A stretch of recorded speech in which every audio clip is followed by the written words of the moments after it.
It is another absolutely beautiful day here on the Gulf Coast of Florida. Fortunately for the folks here, the weather has been very predictable, sunny and in the 80s throughout most of spring training. And this afternoon on both Netson and Root Sports, we've got another spring training game between the Boston Red Sox and the Pittsburgh Pirates from McKechnie Field.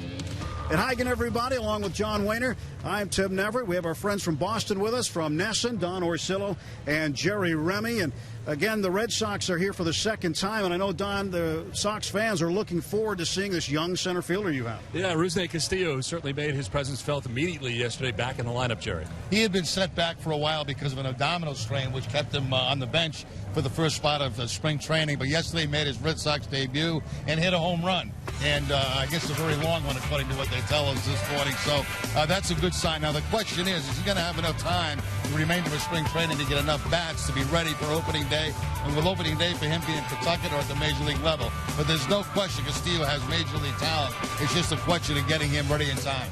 And Castillo will be in the lineup today for the Red Sox. Wade Miley on the mound. It is his third appearance of the spring. Well, Miley kind of falls into the category of what Red Sox pitchers are. And there's a lot of ground ball pitchers on his staff. So is Miley, a guy that's pitched over 200 innings a couple of times in his career, making his fourth appearance in spring training today. And the fact that, you know, he's going to be expected to get a lot of ground ball outs for the Red Sox, a durable guy, and kind of fits in with the rest of those guys in the top five. Tim, what are you guys looking for today? Looking forward to seeing the opening day battery for the Pirates. Francisco Liriano, who is set to go 5 innings or 80 pitches, whichever comes first, and Francisco Cervelli-Rock's going to catch him. And Cervelli's looked good. I know the fans back in Pittsburgh are a little disappointed that we could not bring back Russell Martin, but Cervelli, kind of a similar type catcher. He's a gamer behind the plate. He plays hard, a lot of energy. Can swing the bat a little bit, too, as we saw yesterday, a couple of solo home runs. You know, he's getting more and more playing time, and I'm sure he's looking forward to work with Francisco Liriano, the second straight year he's the Pirates' opening day starter. And Liriano's looked great. 2 scoreless appearances. He's got the strikeout pitch going, the slider. He's looked very sharp with the fastball and the changeup as well, so looking forward to that today. Liriano making his third spring training start here this afternoon. It's the Pirates and the Red Sox in front of what we expect to be another capacity crowd here at McKechnie Field. It's coming your way next, Red Sox and Pirates.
Welcome back to McKechnie Field in Bradenton, Florida. Spring training baseball rolls along in the Grapefruit League. Root Sports and Nesson bringing you the Red Sox and Pittsburgh Pirates. A beautiful home here for the Pirates during the spring.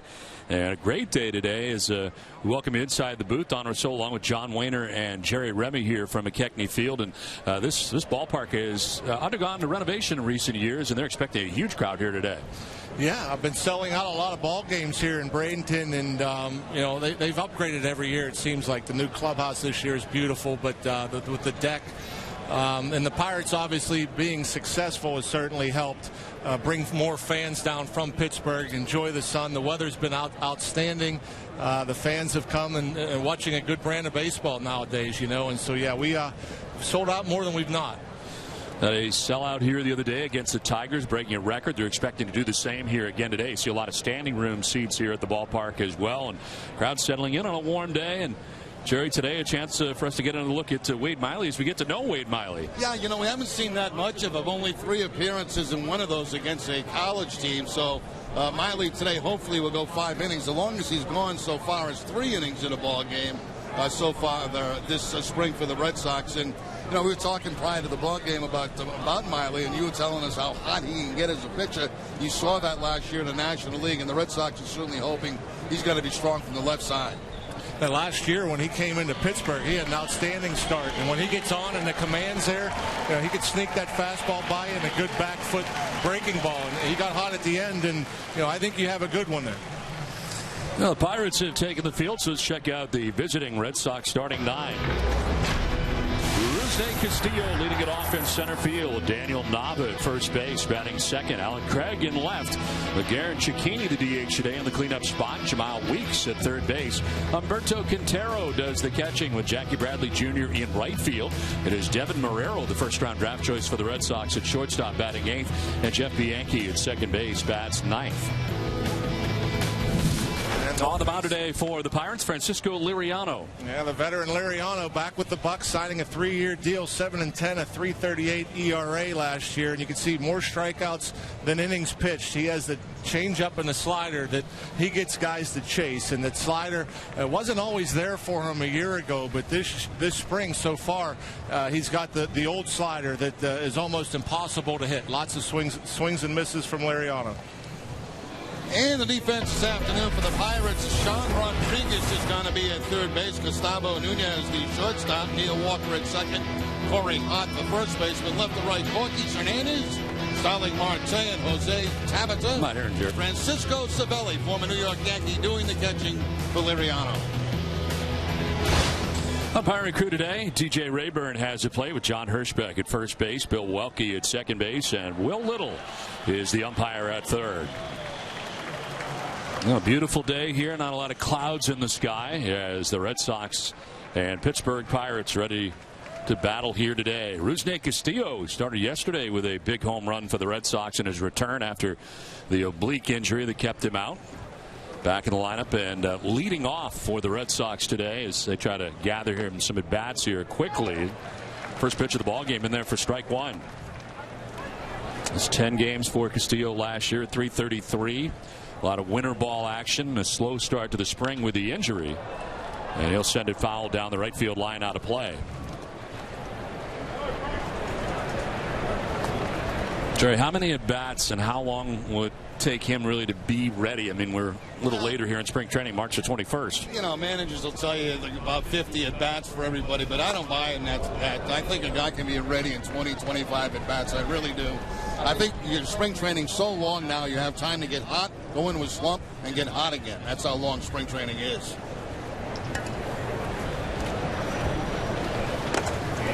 A little bit different, I guess, when you're a pitcher than as a position player as far as how much time you really need to get ready. I think so. There were many times that we were on strike. We came down here for 2.5, 3 weeks, and we were ready to play the season. So, for position players, I think that's plenty of time in game conditions.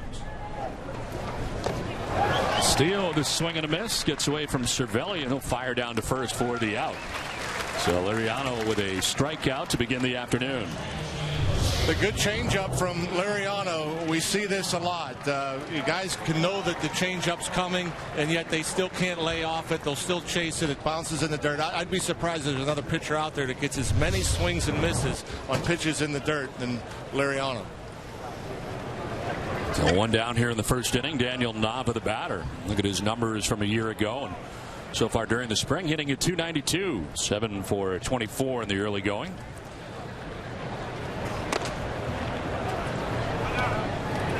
Third year for Francisco Liriano.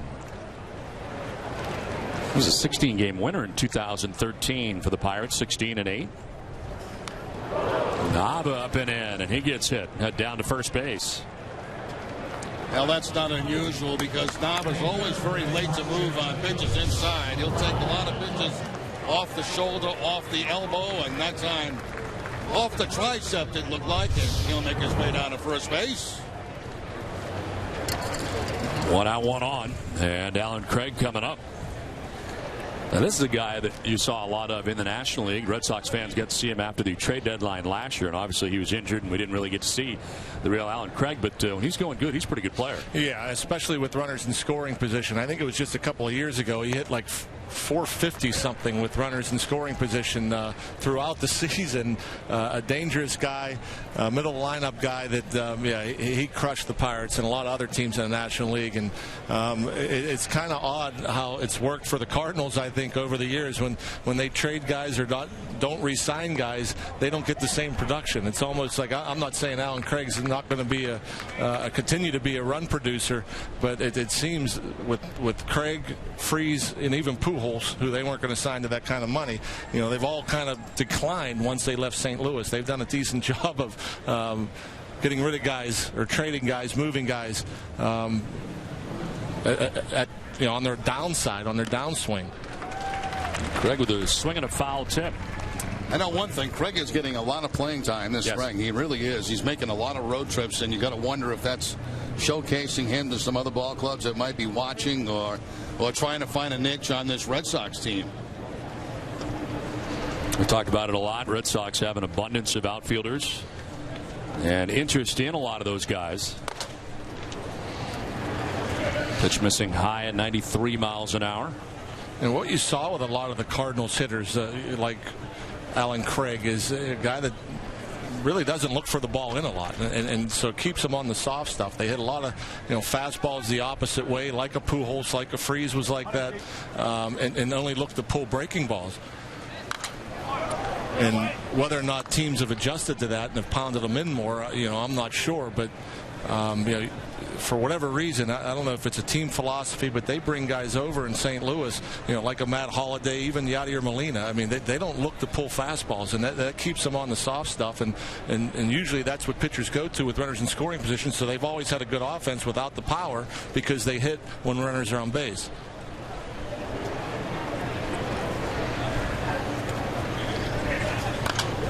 Craig will ground it foul over into the Red Sox dugout.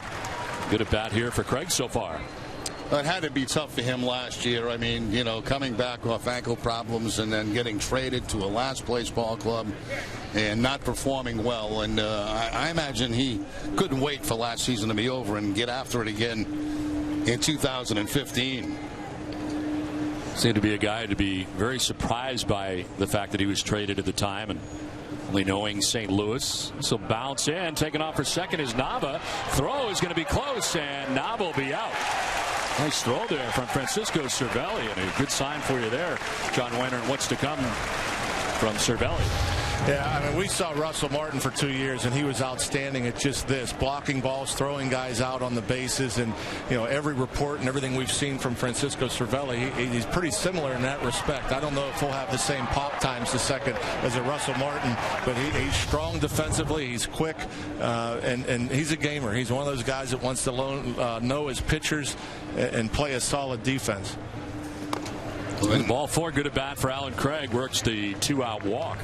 When Cervelli was with the New York Yankees, I used to call him the pest because it seemed like he was always doing something to beat you. And he's high energy behind the plate. He's high energy when he's hitting. He just plays the game the right way.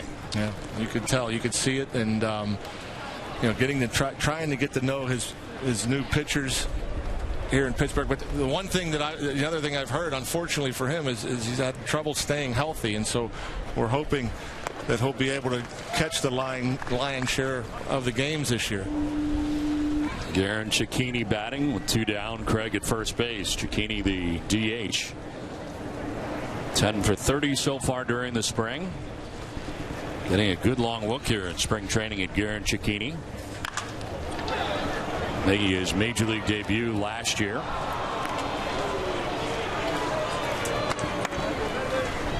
Terry, I think probably kind of disappointing for Cicchini when the Red Sox signed Pablo Sandoval, because with Will Middlebrooks gone, it looked like he may be a guy who had a chance to be at third base. Yeah, exactly right. And of course, when they signed Sandoval, that put a lot of guys probably at that position, behind the 8 ball a little bit. And but when you're down here in spring training, everybody's watching. So you try to play the best you possibly can. Maybe there's another organization that'll think that he can help them and still end up in the big leagues.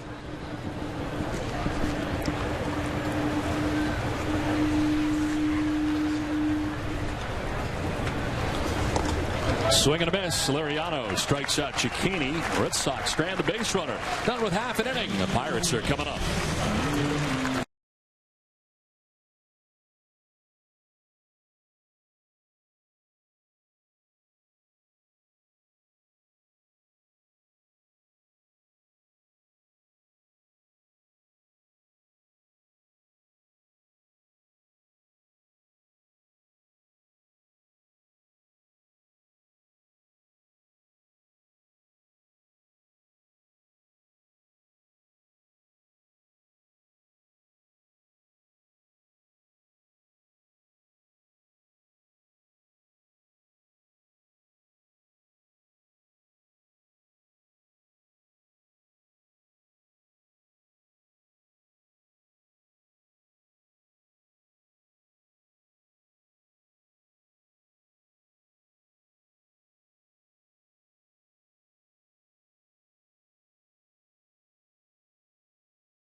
Bottom of the first inning. Red Sox don't score. The Pittsburgh Pirates are coming up here from McKechnie Field in Bradenton.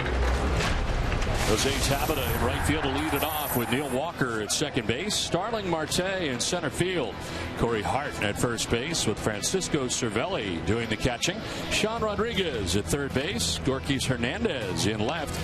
Gustavo Nunez at shortstop bats eighth, and Francisco Liriano, the pitcher, hitting here today, while the Red Sox using the DH. McKechnie Field. On the mound, former National Leaguer Wade Miley in his third appearance of the spring. Yeah, Miley's appearance is coming against BC, St. Louis, and Philadelphia. See the numbers for last year, 33 starts for Miley. This guy's one to right. Bradley Jr.'s out there for the first out. There's a guy that you have seen in the past. What can we expect, John?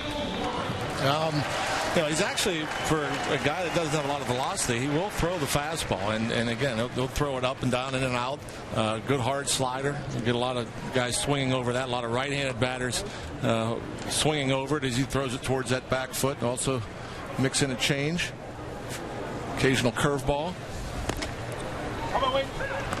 One thing we've noticed is he likes to work quickly, gets it and throws it. That would be a welcome sight for you guys up there, right? Indeed. Maybe keep a Red Sox Yankee game under 4 hours. Impossible. He's dealing with Neil Walker, second baseman, one out here in the first inning.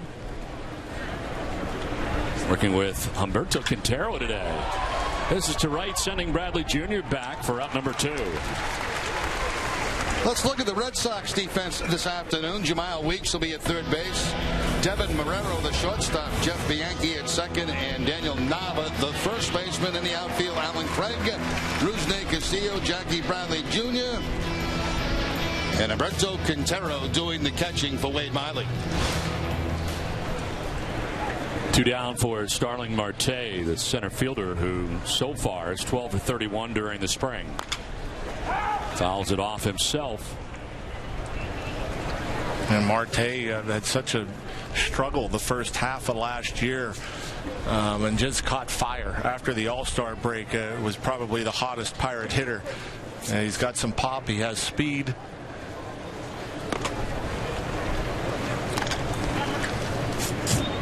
You know, you started wondering, and there were some whispers about Marte, right around the All-Star break and towards the trading deadline. You were wondering, if maybe he was included in some trade talks.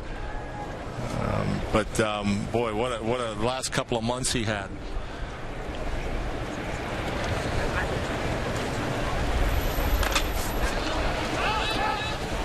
Foul ball indicated. Miley has got Tabata to fly out to right, Walker to fly out to right, now dealing with Marte with 2 down. It's Corey Hart waiting on deck here for the Pirates.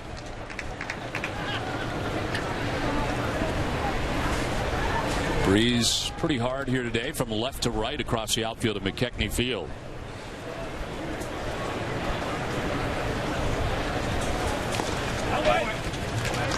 Full count now.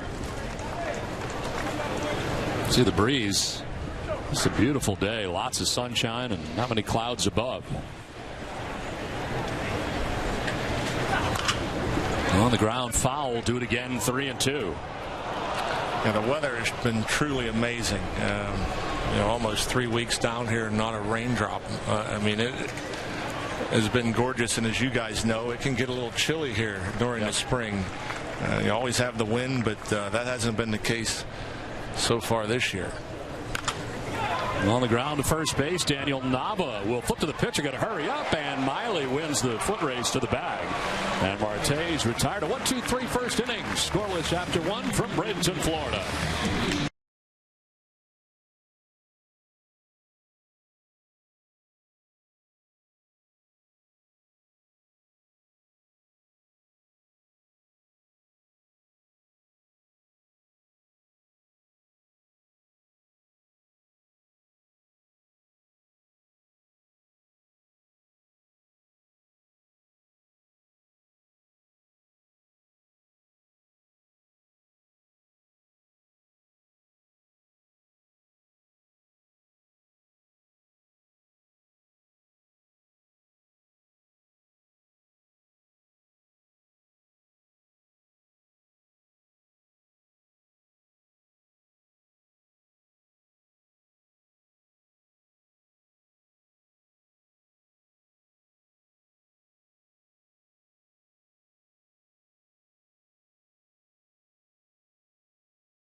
As we get ready for the second inning, let's check in on the Pirates sideline with Robbie Inska-Makowski.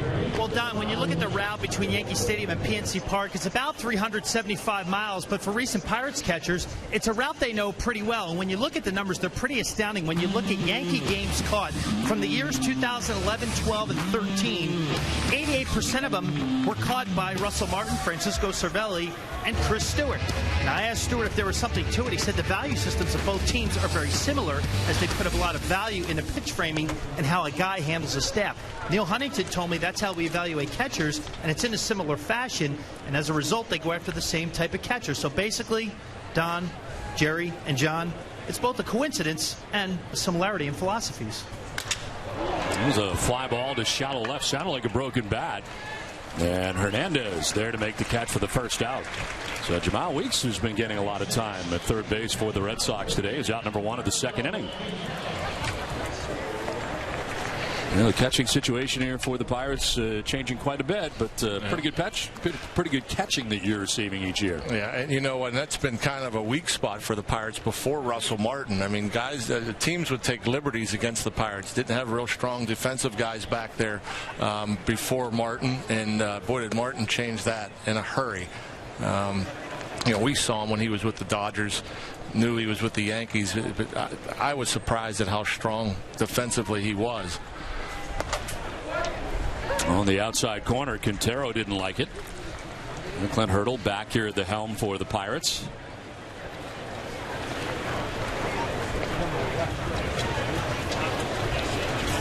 From a health standpoint, how is Clint Hurdle? Looking good. Both hips replaced. Pretty close in time, actually, right after the holidays, or I think one was before, one after, but still got the little gimp going, but for the most part feeling a lot better.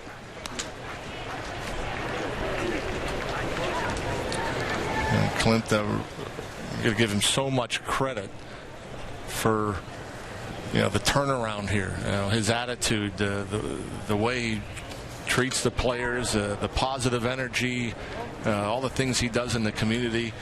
It's no coincidence that this team had turned around once Clint Hurdle was named the skipper.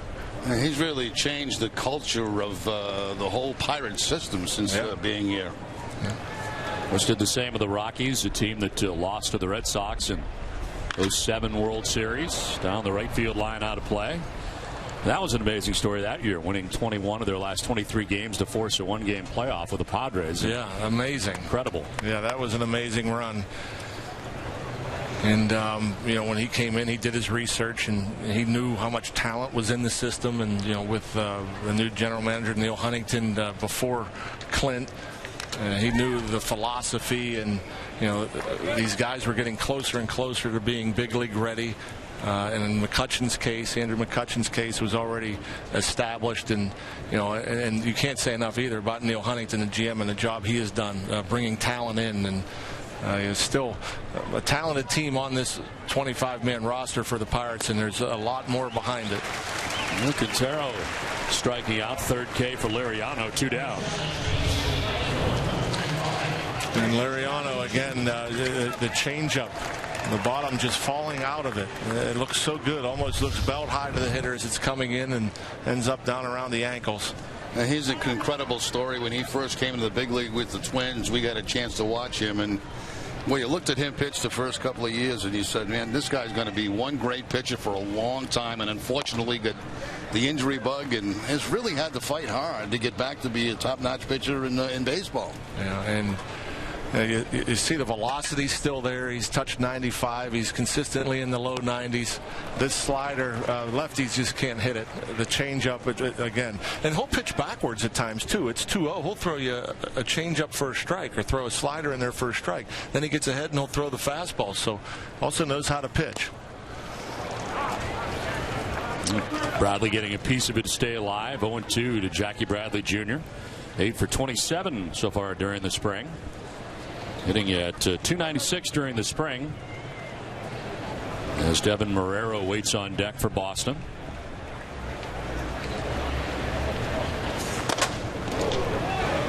In tight for ball 1. 3 strikeouts already for Liriano. Last year was 7-10, a 3.38 earned run average, 29 starts a year ago for the Pirates. Back up the middle into center field. A base hit for Bradley Jr.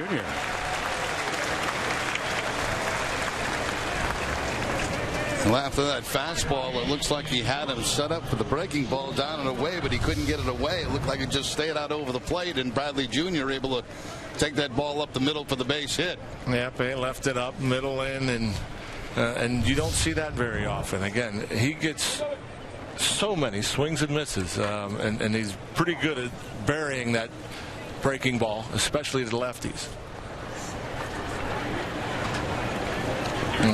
What we've seen so far out of Liriano early on this game, he has established a fastball. There are times where he won't. You won't see the fastball until he's ahead in the count. But that may be throwing the fastball in a little bit more here this afternoon. But we've seen it where we face our division time after time. You think, well, by the end of the year they're going to adjust and they're not going to chase, and yet he's still. It's such his off-speed stuff is so good. You can't lay off, and then you got to respect the velocity. Marrero takes a strike over the inside corner. Marrero's 6 for 17 during the spring so far. And a shortstop today for the Red Sox, batting 8th with Jeff Bianchi waiting on deck.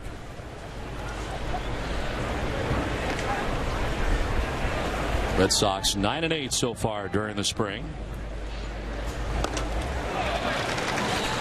0-2. That's a good changeup right there. 83 miles an hour. A little move down and away from Marrero. Yep, and it's a late movement. Just the bottom falls out. Yeah, it's pretty amazing.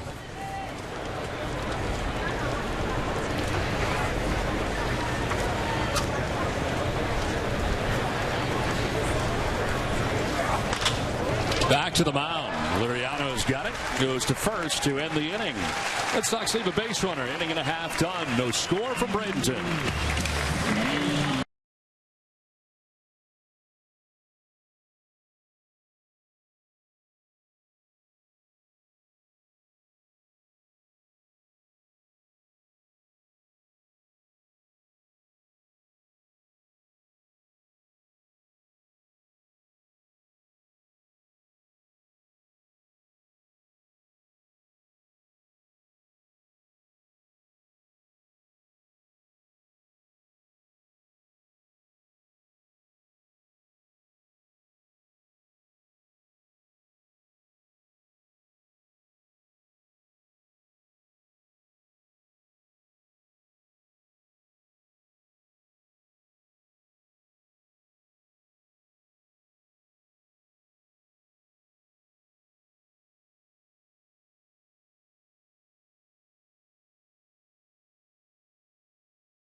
Now we're back at McKechnie Field in Bradenton, Florida. No score into the bottom of the second inning. Corey Hart, Francisco Cervelli, and Sean Rodriguez expected to bat in the inning. Wade Miley enjoyed a 1-2-3 first inning. Corey Hart 4 for 9 so far. Where's he going to fit into the mix here for the Pirates? You know, back up at first, back up in right field. Obviously a dangerous guy to have off your bench, and another guy that you hope stays healthy. He's been banged up the last couple of years, but a potent weapon. I would expect to see him get starts against left-handers. Certainly, if anybody goes down, Pedro Alvarez will be penciled in at first base, but Corey Hart certainly capable of playing regularly. Swing and a miss, and he strikes out as we send it down to Al Duncan. Al?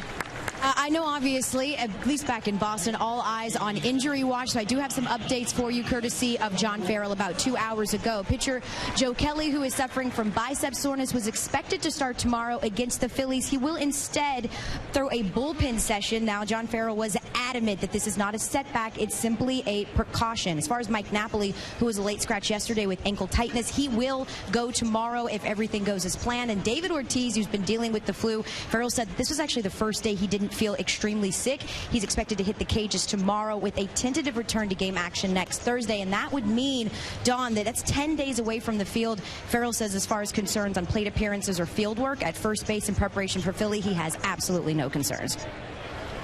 Now, as we were talking about earlier, Jerry, you don't need that many at-bats towards the end. Well, a couple of springs ago, David Ortiz didn't have an at-bat, didn't he, in spring training? Right, yeah. And he came out started off just fine. This will bounce in. Francisco Cervelli, the batter. I guess that's the thing you worry about the most in spring training, injuries, and that you start the year with the team you hope to start with. Yeah, they've been piling up for the Red Sox, but also with about 2.5 weeks left, too, so that's probably a good sign. But they have had a number of little nagging injuries over this last span of 10 days. Joe Kelly, as El mentioned, will be throwing a bullpen session. The bicep injury as he walked off the mound in his last start. And certainly the Red Sox cannot afford to lose any of the starters that they currently have right now heading into the season.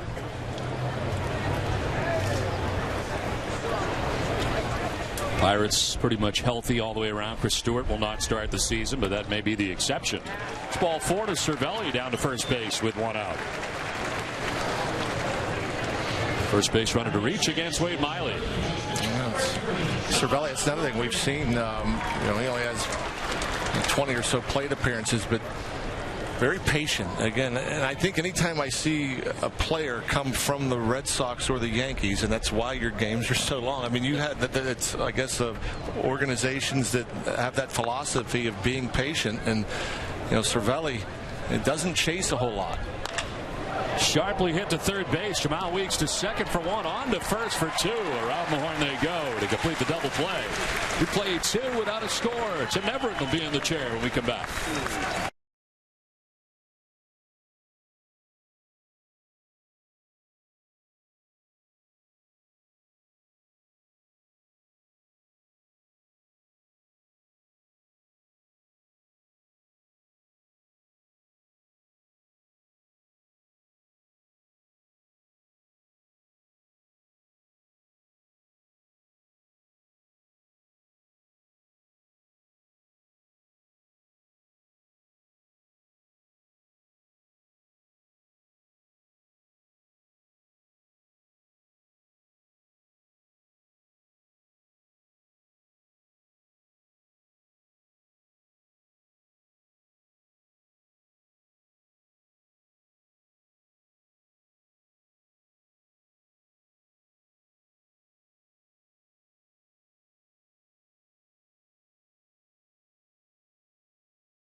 Top of the third inning at McKechnie Field in Bradenton.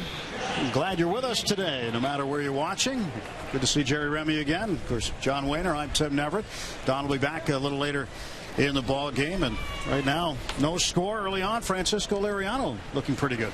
Looking good, looking sharp. Tim, we were talking a lot about him and the off-speed stuff and how often he gets swings and misses, but he's established a fastball early. He's come into just about every batter with a fastball first pitch.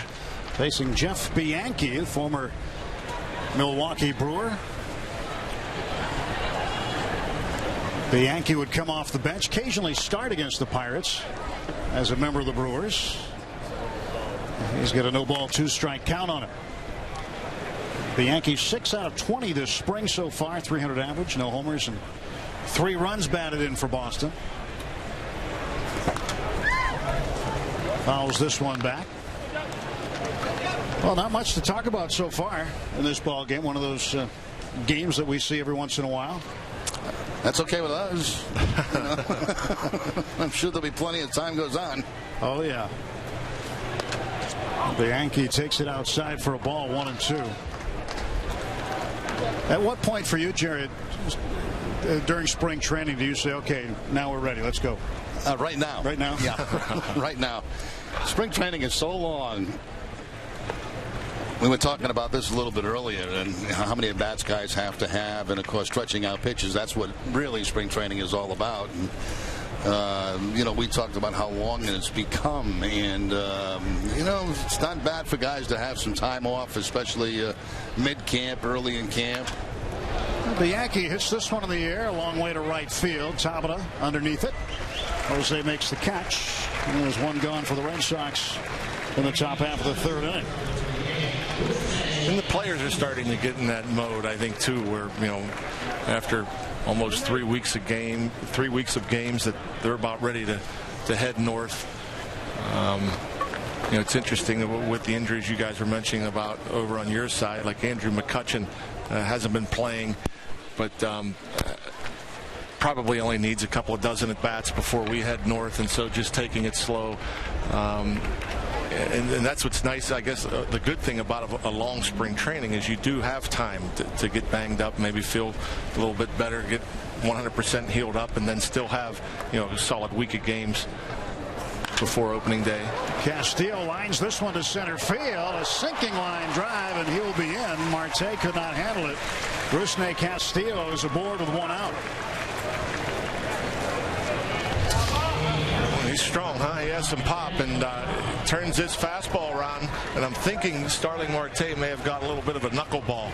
This ball heading out towards center field is got a decent jump on it, a little bit of a hesitation, and realized that thing was dying on its way out there, and unable to get the glove under it. It looks like it may have fooled him a little bit off contact, because I think Castillo got jammed a little bit on that. And that's very difficult for the center fielder to pick up. Here is Daniel Nava, second time around for him. Hit by a pitch in the first inning. And Marte hasn't played a lot of center in recent years. He's been playing mostly left field, but playing a lot of center field during spring training here with Andrew McCutchen sitting timeout. A runner aboard for the Red Sox, one down. No score, top of the third. Strike called to Nava.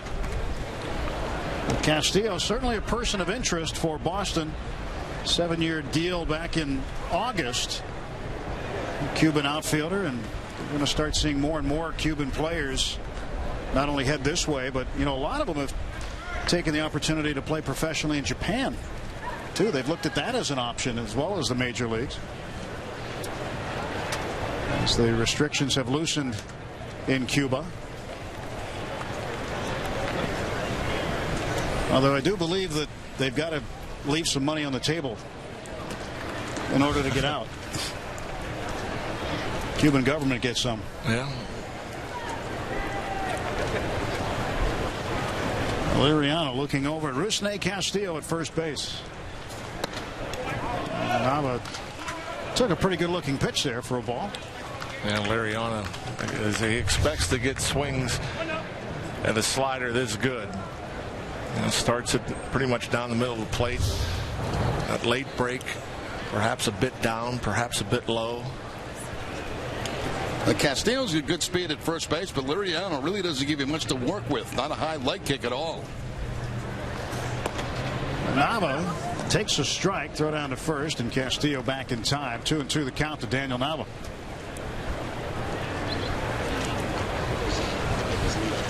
Francisco Cervelli with a quick toss.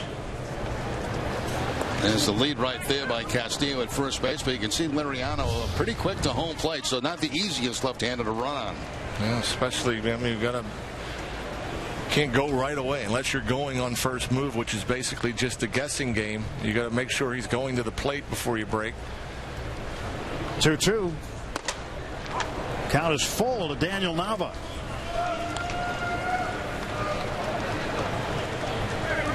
Well, Nava's been one of those guys, Jerry, as you know, has been on the fringe. He started games for Boston. He's been up and down AAA.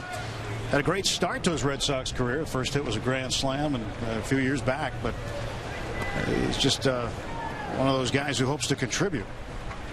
There goes the runner, and that's up ball 4.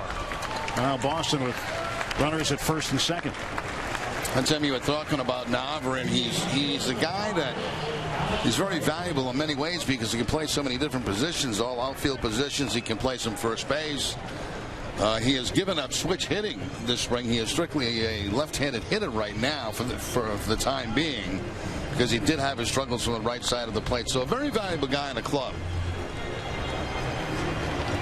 I would think what he just did there would be difficult for a guy that was a switch hitter to face a guy like Liriano, who I've been praising about how many swings and misses he gets at pitches out of the zone, and laid off a couple of good sliders.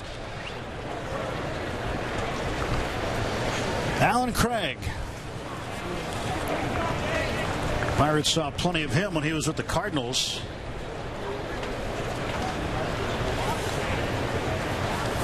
Runners off first and second. And there's a strike. Let's go down and visit with Al.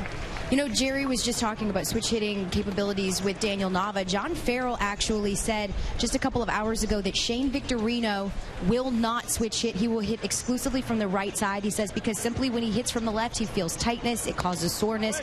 So even though a few weeks ago he said he wanted to get back to both sides of the plate, he will, for the foreseeable future, only hit from the right. Thanks, Al. There was some talk about the Pirates' Neil Walker last year. People were suggesting before last year that he give up hitting right-handed, and during the offseason he worked on it and ended up having a very good season from the right side of the plate, and he continues to switch hit. 2 on and 1 out for Alan Craig.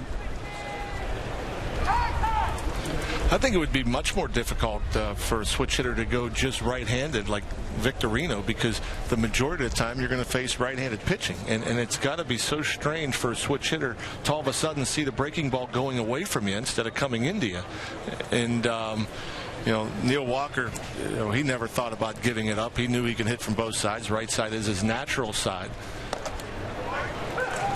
And a strike call to Craig, 1-2. But I think part of the problem is with switch hitters struggling from the right side of the plate is because they just don't get enough reps against left-handed pitching. You may only get 80 or 90 at bats from that side of the plate throughout the course of a year.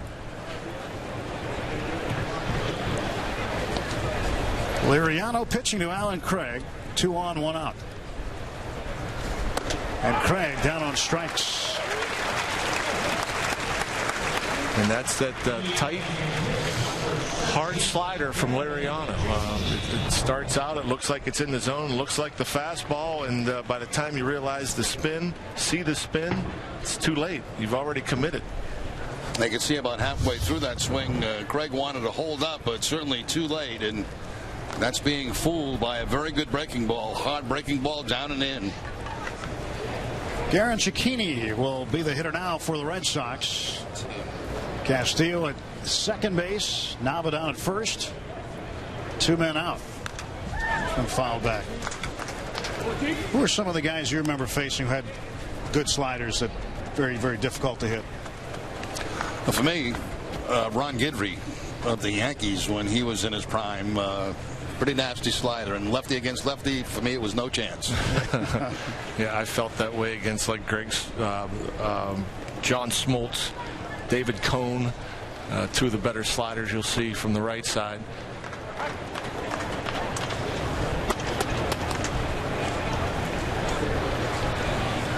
Now you have to add in the cut fastball, which is a whole different type of. Sometimes it looks like a slider, sometimes it doesn't. It's hard to pick up the difference between the slider and the cut fastball. Liriano's 1-1 pitch to Cecchini. 1-2. There are certain guys that Rivera, obviously Mariano Rivera, the best ever. What he was throwing and still couldn't hit it.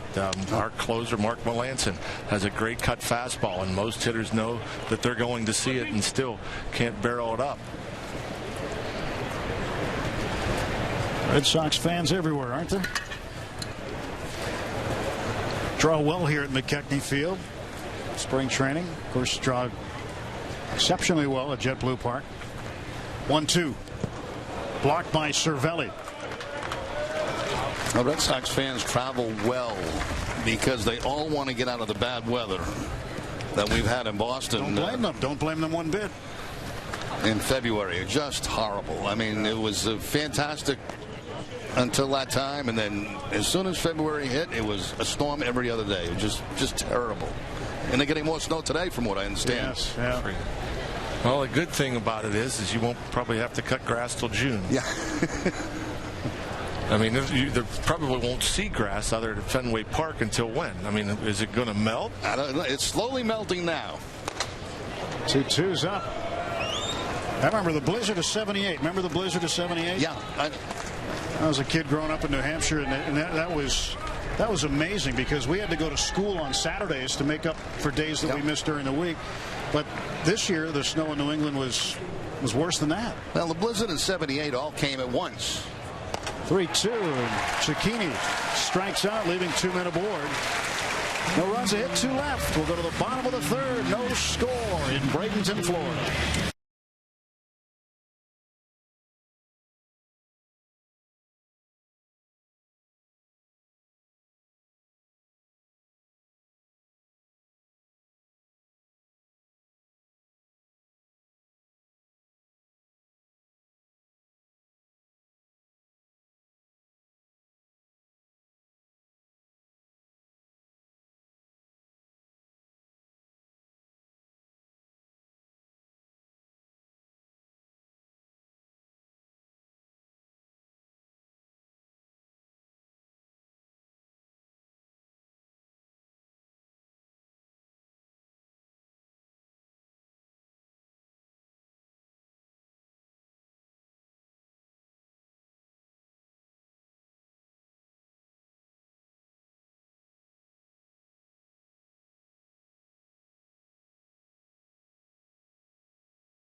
Here we are back on a beautiful day in Bradenton, Florida. Last night was a great night for Pirates manager Clint Hurdles. He hosted a hot stove dinner on behalf of the Prader-Willi Foundation of the United States of America. Fantastic turnout last night. 120 people attended, over $40,000 raised.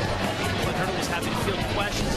As he said, shook people's pockets a little bit for autographs, as they had a lot of autographed memorabilia from Pirates players to be had in the silent auction. It was a great thing. Tim, he hosted the event last night for our Boston viewers that don't know. Clint's daughter Maddie suffers from Prader-Willi, and he's a very loud and vocal spokesperson for the cause, and a great night last night, right? Yeah, it was a really terrific night. He is the national spokesperson for Prader-Willi syndrome awareness. As Gorkis Hernandez, Pirates left fielder, flies out to start the inning. And for more information and to make a donation, if you know somebody who is afflicted with the condition, it's www.pwsausa.com.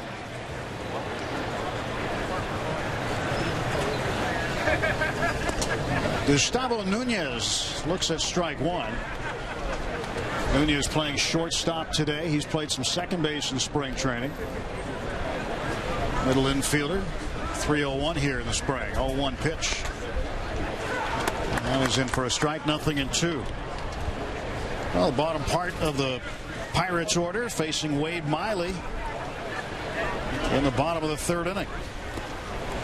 Nunez down on strikes. 2-3 goes the put out, and Miley's looked pretty sharp. I know that most of the folks have seen Miley's work in the National League, not a lot in the American League. What do you think? Well, so far the breaking ball's been very good for him in this game today. You just saw him throw a slider that followed up by a curveball that had Nunez fooled. So again, working at that very quick pace, throwing all his pitches, a good sign. Much better routing so far than the last time he pitched, which was actually coming out of the bullpen. Before Liriano stepped up, Miley's last 5 pitches produced 4 outs and a strikeout. That's not easy to do. 5 pitches, 4 outs, and a K. Liriano will take a strike. Pirates looking for more offense out of the pitchers this year, trying to get them to help their own cause. And Liriano didn't help his cause there. Looked at strike 3. Very tidy work for Wade Miley in the third.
Scoreless in the top of the fourth. Francisco Liriano, 5 strikeouts already, and Rock getting that slider has been effective.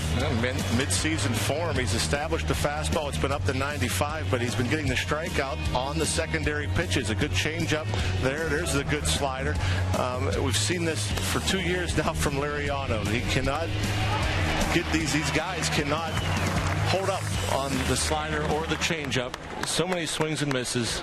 61 pitches, a couple of hits, a couple of walks, 5 punch-outs for Frankie. Liriano working in his 3rd Grapefruit League game. He did appear in a B game against the Orioles in Sarasota on the 15th.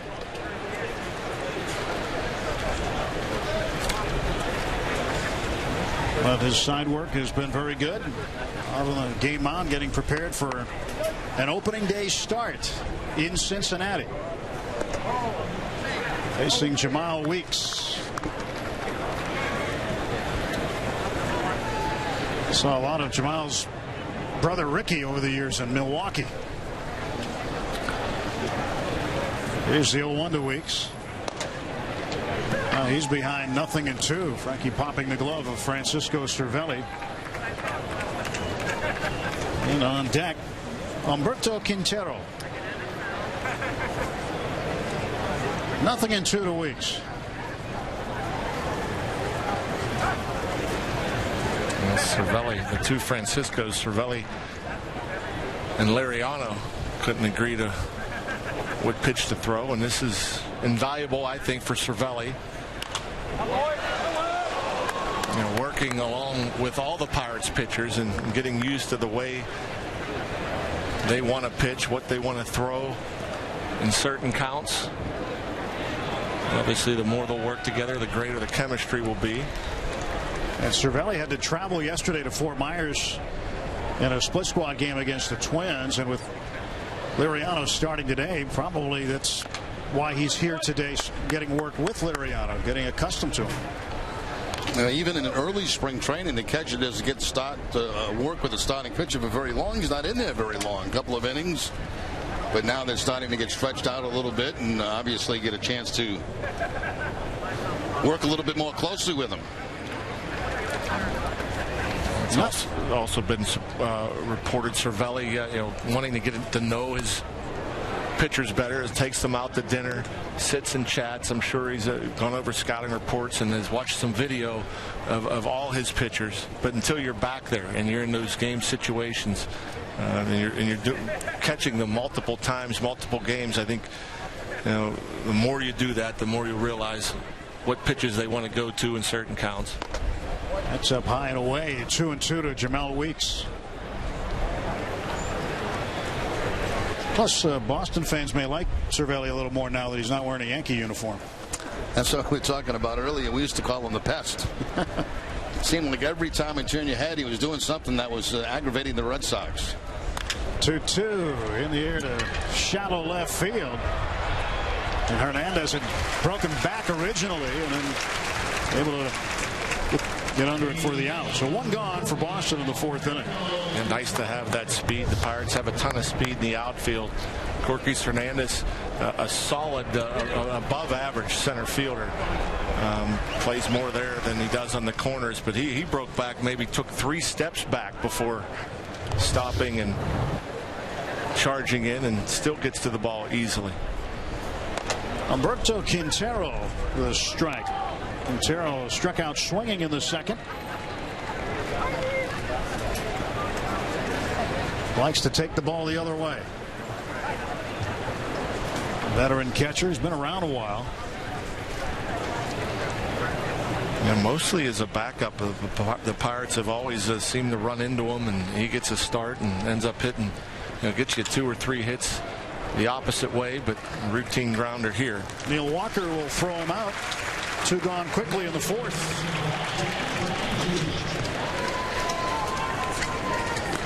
The base is empty. 2 men out. And Francisco Liriano will now face Jackie Bradley Jr.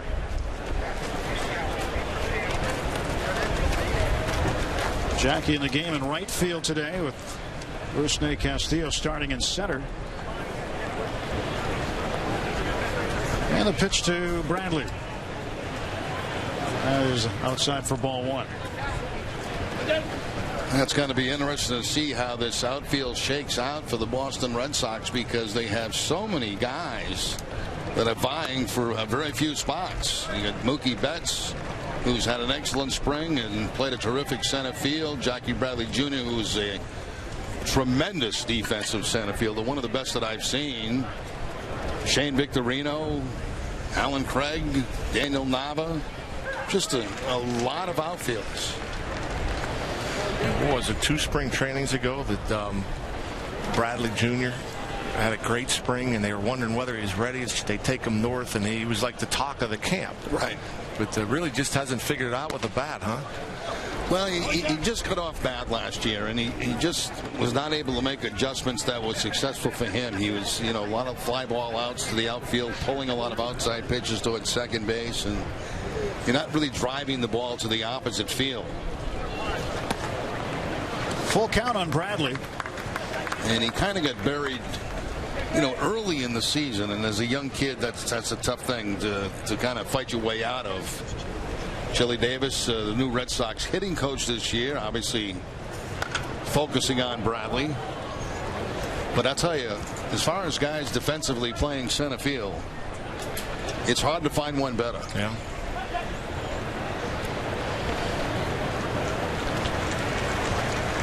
Folks in Pittsburgh will argue that.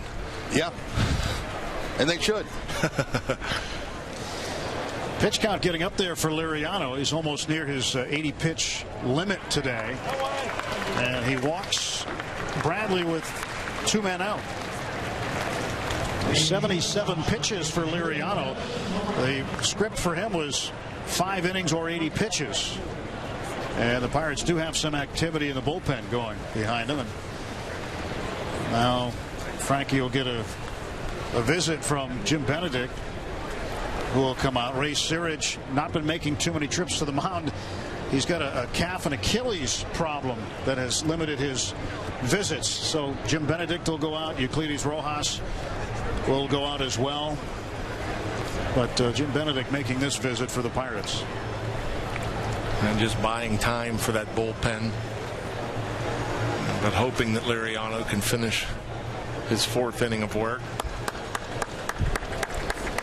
We were talking, Jerry, briefly before the game about how spring training has changed, where you tell a guy, yeah, you're going to pitch 5 innings today. Nobody used to worry about the pitch count. No, didn't worry about pitch counts during the regular season either. Shortstop Devin Marrero Takes outside for a ball. And now they don't worry about the innings. All they worry about is the pitch count. So, Liriano not going 5, no big deal. They just want him to get to 80 pitches or so, and he has done that. Jackie Bradley Jr. leading from first base, held on by Corey Hart. 1-0. Moreno smacks this one foul out of play down the right field side. 1 ball and 1 strike to Moreno.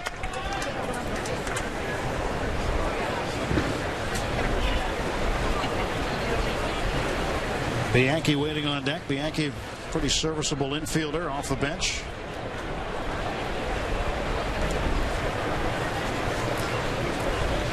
The stretch by Liriano. 1-1. Now it's 1-2. He is right at his pitch count, but with 2 strikes and 2 outs. They'll give him a chance here to retire Moreno and end the inning. But it is all about stretching the guys out, getting him to 100 pitches, isn't it? That's it. Pretty much. And guessing we'll get 2 more starts before opening day. And Moreno down on strikes. Cervelli will have to throw down a ball in the dirt. 6 strikeouts for Francisco Liriano. His day appears to be cut short.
Two hits in the ball game. They both belong to the Red Sox. We go to the bottom of the 4th inning. Wade Miley will face the top part of the Pirates order with Jerry Remy and John Wehner. I'm Tim Never. Don Orsillo will be back in the 5th inning, as we have seen a scoreless game so far. I guess spring training's version of a pitching duel between Francisco Liriano and Wade Miley.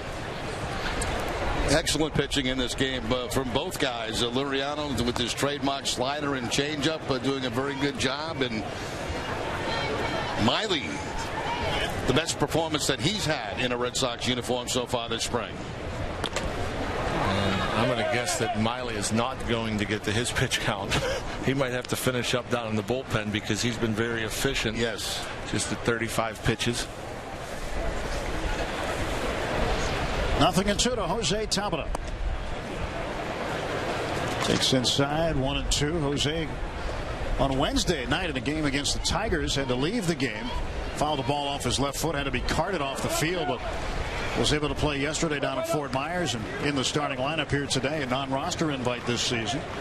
Strikeout 2-3 goes to put out, 1 gone for the Bucks, and Miley has his 4th strikeout. Once again, Miley going to that breaking ball, and he's getting some of these Pirate hitters to chase that ball down in the dirt. And he's been sharp, getting ahead, getting the chases.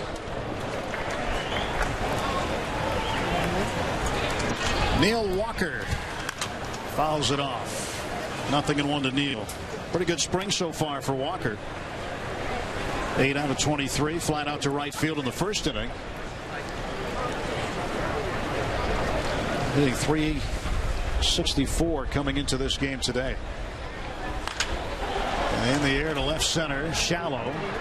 Alan Craig calling for it, and in front of Castillo will make the catch. 2 down. Well, Alan Craig, when he was in the middle of the Cardinals lineup along with Matt Holliday, produced a lot of runs. Those two guys combined to drive in a ton of runs for the Cardinals. It was just a couple of years ago. The whole Cardinals team again, didn't hit for a lot of power, or at least home runs, but the team hit well over 300 with runners in scoring position. And certainly Craig was a big reason for that. Had to battle some injuries, played some right field, some first base. Now out there in left field today. 0-1 pitch, and Marte hits one right in Craig's direction, falls in front of him for a single. 2-out base hit for the Pirates outfielder Starling Marte.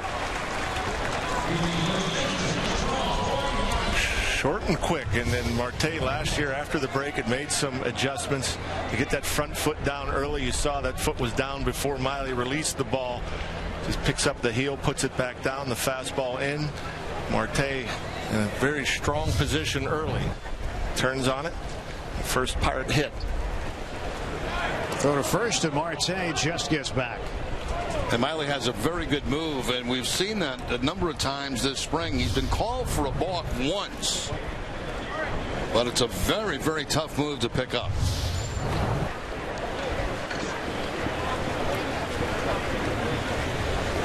That hits Corey Hart. Now the Bucks with 2 on.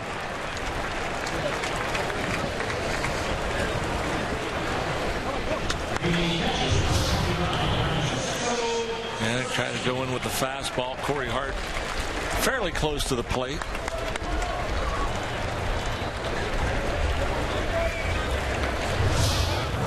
I saw Marte kind of freezing on that move by Miley. Wasn't quite sure. And when you get a guy like that has such a good move to first base, you want to get to second base, and that's the best thing that happened right there for Marte. Exactly. You don't have to worry about it anymore. You mentioned early in the game, he's one of those guys you have to guess against. First move that he makes, just take off.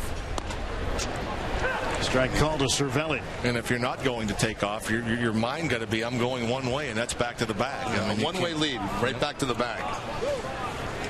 Well, that first pickoff attempt Miley made, Marte didn't have any help, because first base coach Nick Leyva was over at the railing of the dugout getting the mitt that Marte wears, the protective mitt on his right hand, so he wasn't even out there to help him.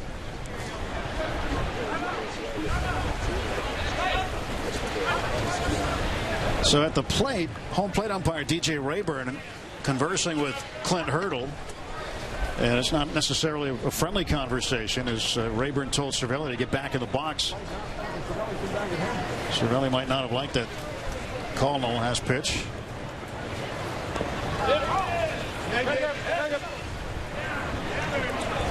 One ball, one strike.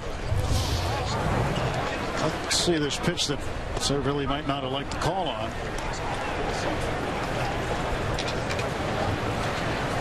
You're not supposed to do that after a pitch like that, are you, this year? It's no speed up rule, so he's being told to get back in the box. Yeah, trying to enforce the rules. That one inside for a ball. Well, I think what we're going to find is some umpires are probably going to enforce it more so than others, and I'm sure Rayburn just wasn't happy that the call was being questioned. 1-2. Well, the speed up rules this year, got to get to know these. Batter must keep 1 foot in the box. There is a list of exceptions. After foul ball is one of them. Between inning breaks will be timed, and players must be ready to play before time expires. Players will be fined for violations starting in May. I always think it's interesting between the umpire and a catcher, whether he's behind the plate or whether he's in the batter's box. I think it's interesting because I think catchers have the best relationships with the umpires because they're in front of them all day, and so but I also think they have the most arguments because they're constantly trying to get pitches for their pitcher, and when they're at the plate they want the same calls that they're getting, both sides, and so it's I'm sure a love-hate relationship at times. They've got to be very, very, very careful offensively, because if they start complaining too much, then their pitcher will get the back end of that by not getting pitches in his direction. So it's a tough challenge. Cervelli looks at a ball in the dirt. Count full. Runners will take off with this next pitch. Francisco Cervelli trying to get Rodriguez to the plate with 2 down, no score. And Starling Marte in scoring position at second base. Behind him, Corey Hart at first. Miley set, and the payoff pitch. Well, chopper down to third. Charging his Weeks. Double clutches, and Cervelli beats it out. Bases are full of Bucks. Another long at bat for Cervelli, seeing a lot of pitches, and then a swinging bunt. Weeks, you got to make that play all in one motion. Anytime there's any kind of little double clutch, it's going to be almost impossible to throw the batter out on that particular play. And Cervelli getting down that first base line, hustling hard as he possibly can. Not great speed, but he'll give you that maximum effort every time he goes down the line. Well, you can see why you called him the pest. Yeah. Another good. Oh, yeah. I'm telling you, the first couple of games I saw with the Yankees, I said, this guy is an absolute pest. And I just continued to call him that the whole time he was in New York. And you see there's that relationship that the catchers have with the umpires, and I'm sure Cervelli maybe giving John Hirschbeck over there some grief over the check swing. He thought he checked his swing. Hirschbeck said he went around. Rodriguez ground ball to Weeks. He gets another chance, throws across, and the Pirates leave him loaded. Miley gets out of the inning. No runs, 2 hits, and 3 left. On to the 5th, no score at Bradenton, Florida.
Well, this year, in the second year of expanded replay, some adjustments. You may not see the manager go out to challenge from the dugout this year. They don't have to do that. They can challenge from the dugout. And there's no limit to the challenges during the regular season play. If those challenges are successful, you can keep on going and going. The blocking the plate call, Rule 713, that must be challenged now. Before, that was a crew chief challenge. There was a loophole in it to see if you could get a safer out call without having to use a challenge. That now must be challenged by a manager. Tag-up plays can be challenged, and then another challenge gets added to the manager's wallet for postseason. Deolis Guerra comes in to pitch the 5th for the Pirates. This will be his inning of work with Mark Melancon due to pitch in the 6th. But Deolis Guerra, last time out against Houston, gave up 3 earned runs on 3 hits in just a third of an inning. This will be his 5th Grapefruit League appearance. And he'll face Jeff Bianchi, the number 9 hitter for Boston. And Rusney Castillo and Daniel Nava will be next, 1 and 2 in the order. Deolis Guerra pitching to Bianchi. There's strike one. So Liriano out of the game, reaching his pitch count. Still very good. 6 strikeouts for Liriano through 4 innings. Gave up 2 hits and no runs. And put a couple of guys on for free. And Gary, you saw there with a 93-mile-per-hour sinker. Nowadays, you see 93, you think average. You know, that's just average velocity at 93, especially for guys coming out of the bullpen. Breaking ball for a strike. That's a backbreaker right there. That's a pretty good curveball. Following that hard sinker. Knee buckler. Yep. 1-2. That one is inside. Guerra spent a lot of time down Interstate 75 in Fort Myers as a member of the Twins organization. It does not have any big league time, but has been with the Twins since 2008. Started with the Mets. He is out of Puerto Ordaz in Venezuela. Goes 6'5" and 245. Last year, Guerra had 36 appearances in AAA Rochester, went 2 and 2. Struck out 54 in 52 innings of work. Rusney Castillo waits. He's on deck. And Bianchi goes down swinging. He's 0 for 2. 1 out for Boston in the 5th. It's either a changeup or a split-fingered fastball. Tough to tell on the movement. It moved like a split-fingered fastball and 80 miles an hour. Yeah, that's not fair. You usually see a reliever right on right. You're going to see the fastball and a breaking ball. Anytime they bust out that third pitch against you, makes it extremely difficult. Castillo 1 for 2, takes high. Had a base hit in the 3rd inning. He struck out swinging his first time up. Rusney Castillo facing Deolis Guerra. No score, 5th inning. In the air to right field. Tabata backing up. This one's into the breeze as Tabata up against the wall, won't make the catch, and Castillo around second. He's on his way to 3rd, and he is in with a triple. So home run yesterday for him and a triple today. Wind gave it a little help as it carried it up against the wall and made it an extremely tough play for Tabata. Yeah, you never want to drift in spring training games. You drift. This is kind of what happens. Tabata drifting. You know, he knows which way the wind's blowing and the ball's going to continue to carry. So you want to try to get your head turned around, see where the fence is, get to the fence and work your way back if need be. You know, if you get to the fence, it's an easy catch. He's going to catch it chest high. But by drifting, the ball just carried faster than he could drift. And one thing you could tell Castillo there after that is run hard all the time, because he just kind of took for granted that ball was going to be caught out there in right field. Was not running hard down the first base line. I mean, he still ends up at 3rd base. See that all too often nowadays, unfortunately. Exactly. Well, the Pirates have brought the infield in. John Farrell has to like what he sees out of his young outfielder. And Nava an RBI chance. 1 ball and 1 strike.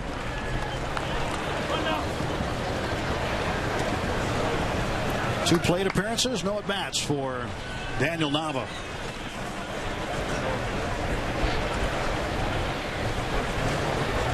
One out triple for Castillo. So Cervelli setting up inside.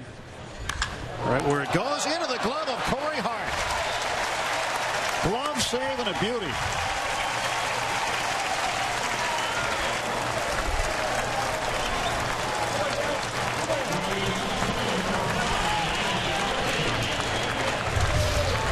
Well, Clint Hurdle brings his infield in. Corey Hart, even with the bag, did not have a whole lot of time to react.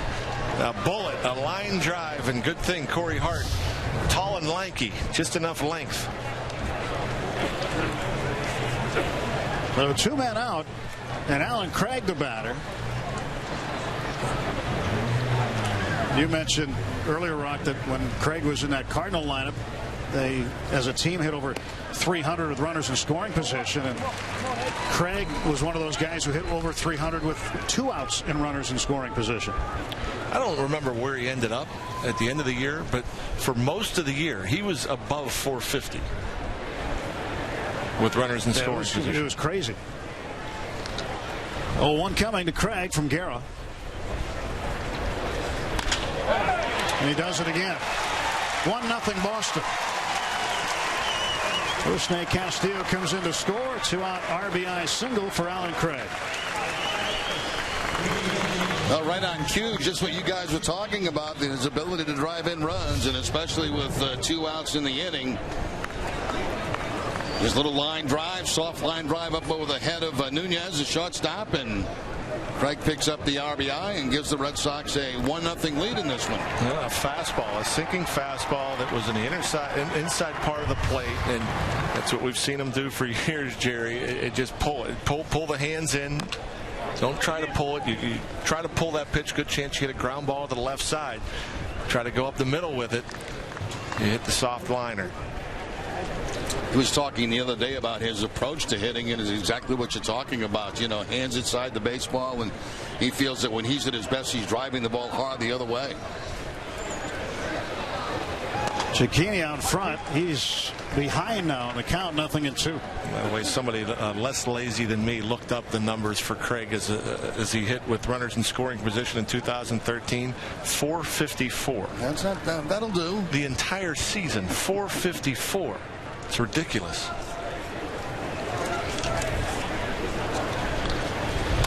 And Cicchini, a high chopper over the mound. Nunez waits for it. Has to gun it to first, throws it away. I think he had thoughts of gathering that ball in and getting the force at second, but it didn't get there fast enough. Might have been the reason he stayed back and waited on it. Yeah, I think he thought that ball was hit hard enough to where he could just kind of hang out at the bag and get an easy force play. By the time he realized that the runner was going to beat the ball to second base, he had to turn it up a notch, had to charge, had to get rid of it quickly. And we've seen him make some plays. I mean, he's a slick middle infielder. He has good hands. Has shown a good glove, but on that, a little bit of a mental mistake. Had to rush it and threw it away. So it'll be a base hit for Cicchini, and the error allows Craig to get over to third base. Well, runners at the corners. 2 men out for Jamal Weeks.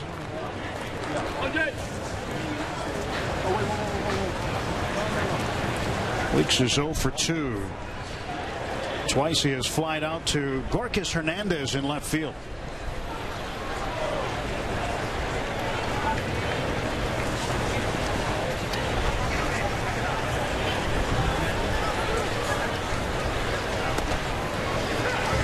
One and 1 to Weeks.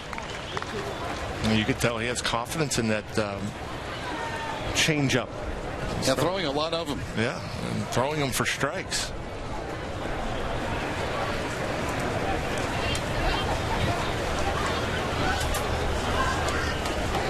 Weeks had some success with the Oakland Athletics, played with Baltimore as well.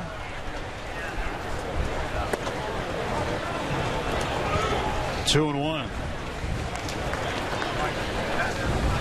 Guerra was not on the script today, but he was ready just in case. Francisco Liriano was supposed to go 5 or 80 pitches. He went 80 pitches through 4 innings. Didn't give up any runs and struck out 6. So Guerra called upon to pitch the 5th. 2 and 2.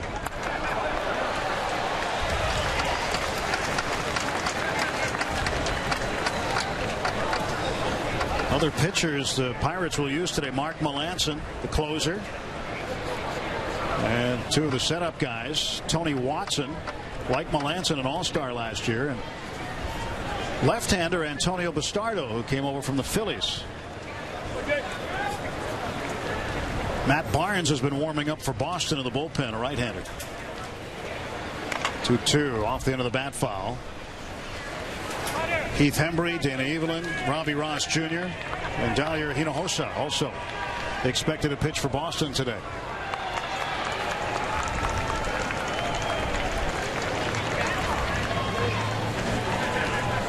Barnes will take over for Wade Miley. Red Sox with a 1-0 lead. Rusney Castillo with a wall triple to right, and then with 2 outs, Alan Craig drove him in with a base hit to center.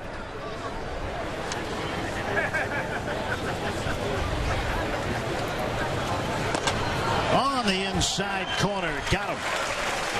Called strike 3. Guerra strikes out 2, but the Red Sox get a run.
Left-hander Wade Miley getting set to finish up his work this afternoon. Red Sox with a 1-0 lead over the Pirates.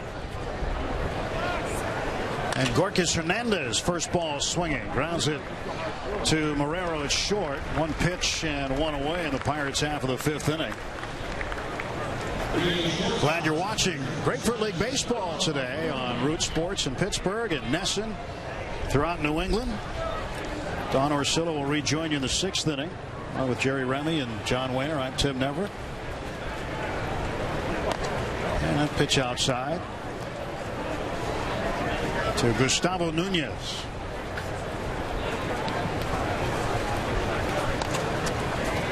And a strike. Got to take an opportunity to say hi to the folks in my hometown of Nashua, New Hampshire. Nashua, New Hampshire. Watching today. They got a lot of snow too, Jerry. They sure do. 1-2 pitch. That is down low. 2-2 to Nunez, 1 out.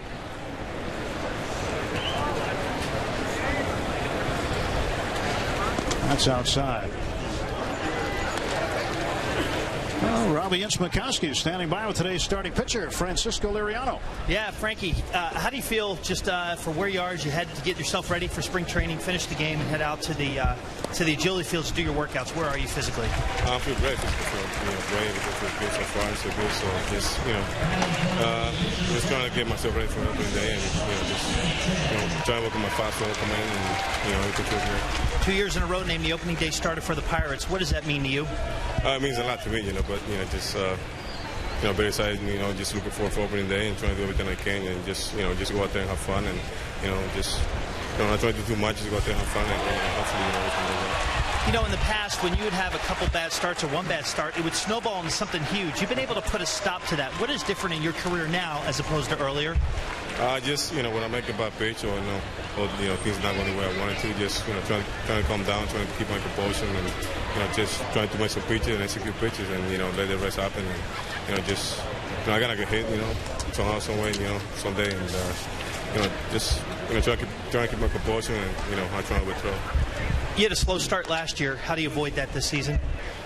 Just find a way to stay healthy, and just go out there and pitch healthy, and try to do too much, and like I said, have fun, and find a way to stay healthy. What excites you about the starting rotation and how good that they could be? They're pretty good. I mean, they're pretty good. So we got Burnett back, and Charlie's healthy, and Cole's back, and whoever made the field start, gonna be great. And it's a great feeling. Just go out there and just have fun. What's the experience like with Francisco Cervelli as your catcher? So far, so good. He's very similar to Russell. Behind the plate, he's very energy, and he cares about you a lot, and he cares about the game. So they're pretty close. They're pretty similar to me. Best of luck, Francisco. Thank you. Thank you. All right, Tim. All right, Tony Sanchez hitting for Francisco Liriano. Tony's been the hottest hitter for the Pirates this spring. He's got an 8-game hitting streak, 10 hits, including 2 home runs in his last 18 at-bats. And it appears as though he'll be on the opening day roster as he strikes out to end the inning. 1-0 Pirates. Don Orsillo rejoins us when we come back to the Gulf Coast.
Start of the 6th, and the Red Sox still on top, 1-0 over the Pirates. Well, the Pawtucket Red Sox announced the other day Will Fleming will now be doing their radio broadcast for the 2015 season, and he's just joining one of a very long line of broadcasters that have left Pawtucket and headed to the bigs. You've got broadcasters like, well, Dave Fleming with the Giants. You've got Gary Cohen, who's now with the Mets and has been for quite some time. And my personal favorite, after spending years in Pawtucket, he's been with us for 15, Don Orsillo, who actually joins us back in the booth on top of the 6th. All right, El, thanks very much. Yeah, it's become somewhat of a broadcast factory down there in Pawtucket now. They are, what they have down there, Jerry, is murals for the players that came through Pawtucket. I think they should have murals of announcers that come through Pawtucket. No? Huh? No. Did you have something to do with that? No. You nothing. Did? Zero. No, but it's amazing. As it's been quite a list. It's a huge list. It is. It's amazing. It's incredible. I mean, you spend a number of years in the minor leagues. You hope you get there, but to have so many come from one place is incredible. And part of it is such a great organization and the Red Sox farm system. So many players have said that over the years as well, coming through Pawtucket. It doesn't feel minor league when you're there at all. They do a great job, and such a great relationship between the Boston Red Sox and the Pawtucket Red Sox, and good to know that it'll continue in the years to come. As Quintero took a look at that, didn't like it, and it is called a strike as Mark Melancon into the game, the closer for the Pittsburgh Pirates. 33 out of 37 last year, and Melancon had a tough time in Boston, certainly figured it out in Pittsburgh. Yeah, he's been nothing but great for the Pittsburgh Pirates, and you kind of forget. The numbers get thrown up there, and you forget how good a year he's had. I mean, he doesn't walk many guys. The ERA under 2. Just goes out there, typically quick innings, a lot of late movement. He throws that cutter, gets a lot of soft contact. Very rarely do you see him in a big jam. It's usually, it makes it look effortless for a guy that doesn't have that typical overpowering closer stuff. He strikes out Quintero for the first out of the 6th inning. 9 strikeouts in this game for Pirates pitching. There you see the late movement, the cutting action away from the right-handed hitter Quintero, and that wasn't a good one. I mean, he left it up in the zone right around belt high. He wants to keep it down around the knees, and still the late movement gets kind of a bad swing and miss. No one down here in the 6th inning for Jackie Bradley Jr., who has been aboard twice today with a single and a walk as they bring it in on the corners here against Bradley, and he'll take strike 1. That's pretty unusual, by the way. I didn't realize you were in Pawtucket. So you see the players come through the system and everything else and get promoted. You rarely see an announcer come up from the AAA club. Well, that was the case with Greg Brown. Same deal. He was in Buffalo, right? Buffalo, yeah. And working for the Bills and the Bison, the AAA affiliate of the Pirates at the time. Another great spot. Yeah. Melanson working here with 1 out to Jackie Bradley Jr. with the bases empty. A drive out towards right center field. See if the wind takes it. Back goes Marte at the wall. It's off the wall. And Bradley cruising into second base, and an errant throw back in, but no further advance for Bradley Jr. He's got himself a 1-out double. We've seen more and more of that from Jackie Bradley Jr. this spring, where he has made solid contact and driven the ball a long way. Now, he did get an assist here from the breeze pushing out in that direction, but still good solid contact halfway up that wall, and Bradley Jr. in the second base with the 1-out double. Yeah, he's unable to make pretty good contact with that cutter. That time Melanson tried to backdoor it, and that was a bit up as well. 1 down, Jackie Bradley Jr. at second base. Here's Devin Marrero. Marrero has grounded back to the mound and struck out swinging as he fouls it off down the right field line out of play. And Melanson's time with the Red Sox just didn't go well. 41 total appearances, 45 innings for Boston. Was 0-2 with a 6.20 earned run average, and it was just a very tough year. Started bad, stayed bad for the most part. And we knew that we weren't seeing the real Mark Melanson at the time, Jerry, because he had so much success in New York, Houston, and now in Pittsburgh. Yeah, it just wasn't the right fit, I guess, in Boston. It just never really happened for him, and happy to get out of Boston and get to another situation back in the National League where he was very, very comfortable and is, again, pitching the way he has his whole career. And of course, part of that deal was Joel Hanrahan, who was such a great closer for the Pirates, and then he comes to Boston, ends up getting injured, and now it's been announced that he'll have his second Tommy John surgery coming up. You got to feel bad for him. That's a shame. He was as good as there was for a while there. Trying to hold up was Marrero. Did he go? Yes, he did. And that was some dominant stuff too. When Hanrahan was on, it's a shame that you guys didn't get to see the best of him, because the power arm, the hard slider, he was pitching in the upper 90s most of his time here.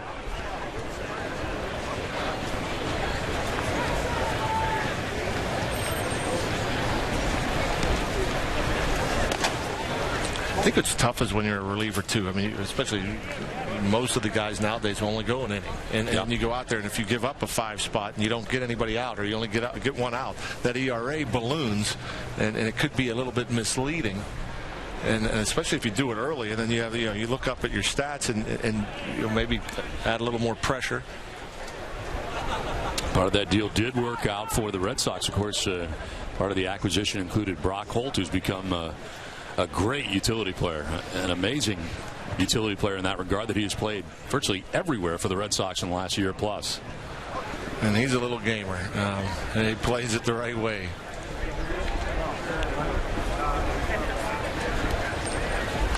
Marrero on the ground to shortstop. Nunez charges in and throws him out for the second out of the inning as Bradley takes third base, 2 down.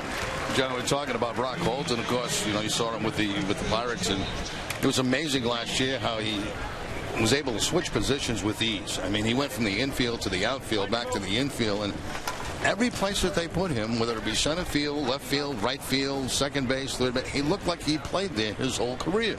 It was amazing. Being a middle infielder, typically your best athletes are in the middle, and Holt coming up as a shortstop, obviously a great athlete, but it isn't that easy to make it look that simple. No, moving all around infield, outfield, and but the good athletes, for whatever reason, find a way, and it's so valuable to have that, especially now that you have more guys in your bullpen. You need more versatility coming off your bench, and so we're seeing more and more of those guys can play both infield and outfield.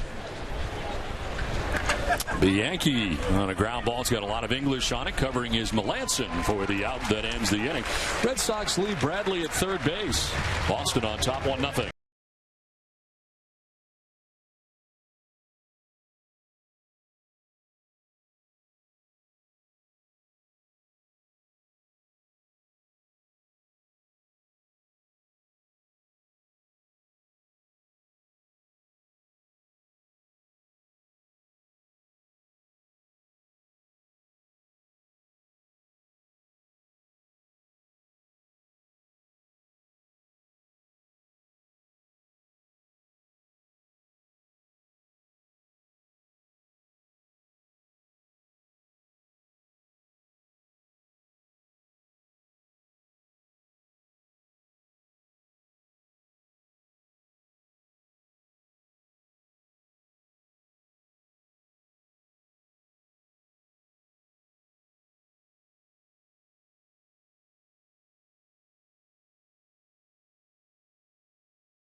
Welcome back to Bradenton, Florida, with the Red Sox on top 1-0. We play into the bottom of the 6th inning.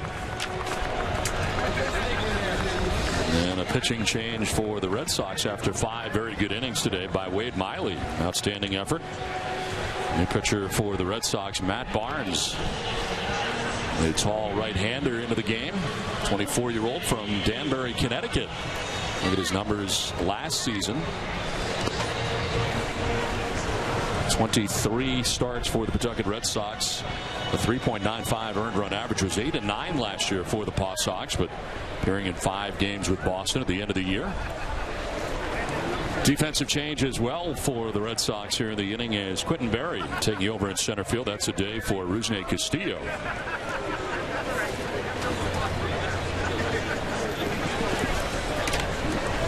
Tabata to lead it off here for the Pirates. Let's send it down to Elle, who's got Wade Miley. Wade, after your last start against the Phillies, where you gave up 4 runs off 6 hits in 3 innings, you described it as a big setback for you.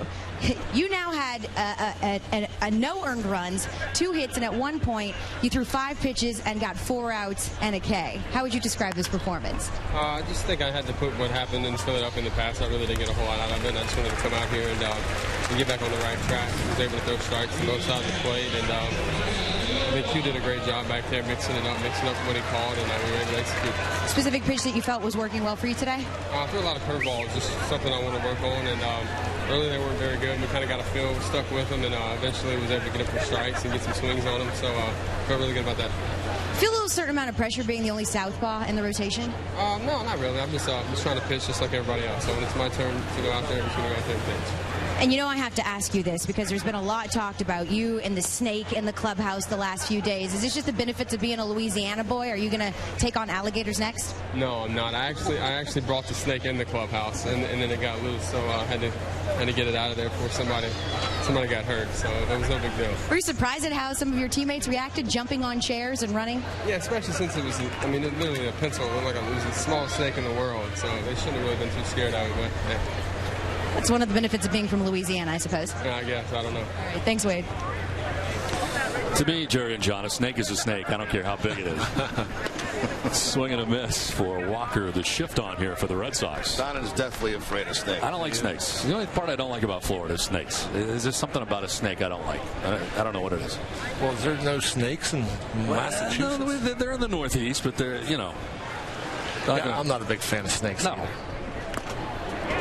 Walker with a foul tip for strike 3. First strikeout for Matt Barnes. 2 down here in the 6th inning. Matt Barnes, who last year was a starting pitcher down at the AAA level, been working out of the bullpen for the Red Sox this spring, has a very good fastball, and you saw it right there, throwing it by Walker to pick up the strikeout. 2 down here in the 6th inning. Starling Marte, the batter.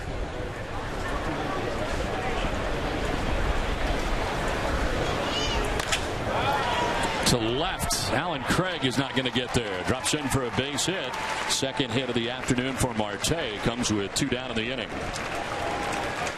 Yeah, pretty much the same result as his last time up. Got a pitch he liked and top spinned it in the left field. Craig fielded it about the same spot on one hop. Again, Marte wide, no stride. See that a lot more nowadays. Guys kind of just pick it up, put it down, lift the heel, put the heel back down. Yeah, I like that approach because you don't get a lot of head movement. Your eyes aren't bouncing around, and you know, you're already into that stride instead of a lot of activity before you get into that stride. And I think it helped him on that pitch. It looked to be a changeup, and it looked like he did a very good job staying back on that to take it in the left field for the base hit.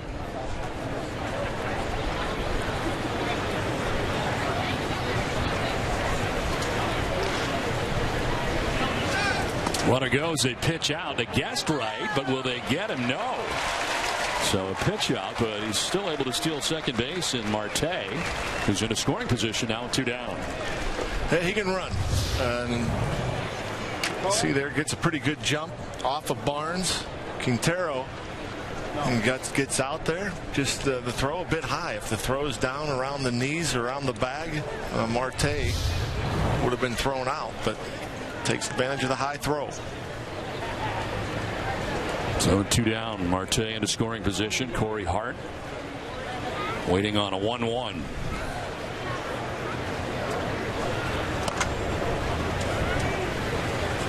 Hart in this game has struck out swinging and been hit by a pitch. And he was off to a bit of a slow start. Didn't play much. An accident in the whirlpool. I guess cut his foot, had a few stitches, kept him out of games for a week or so.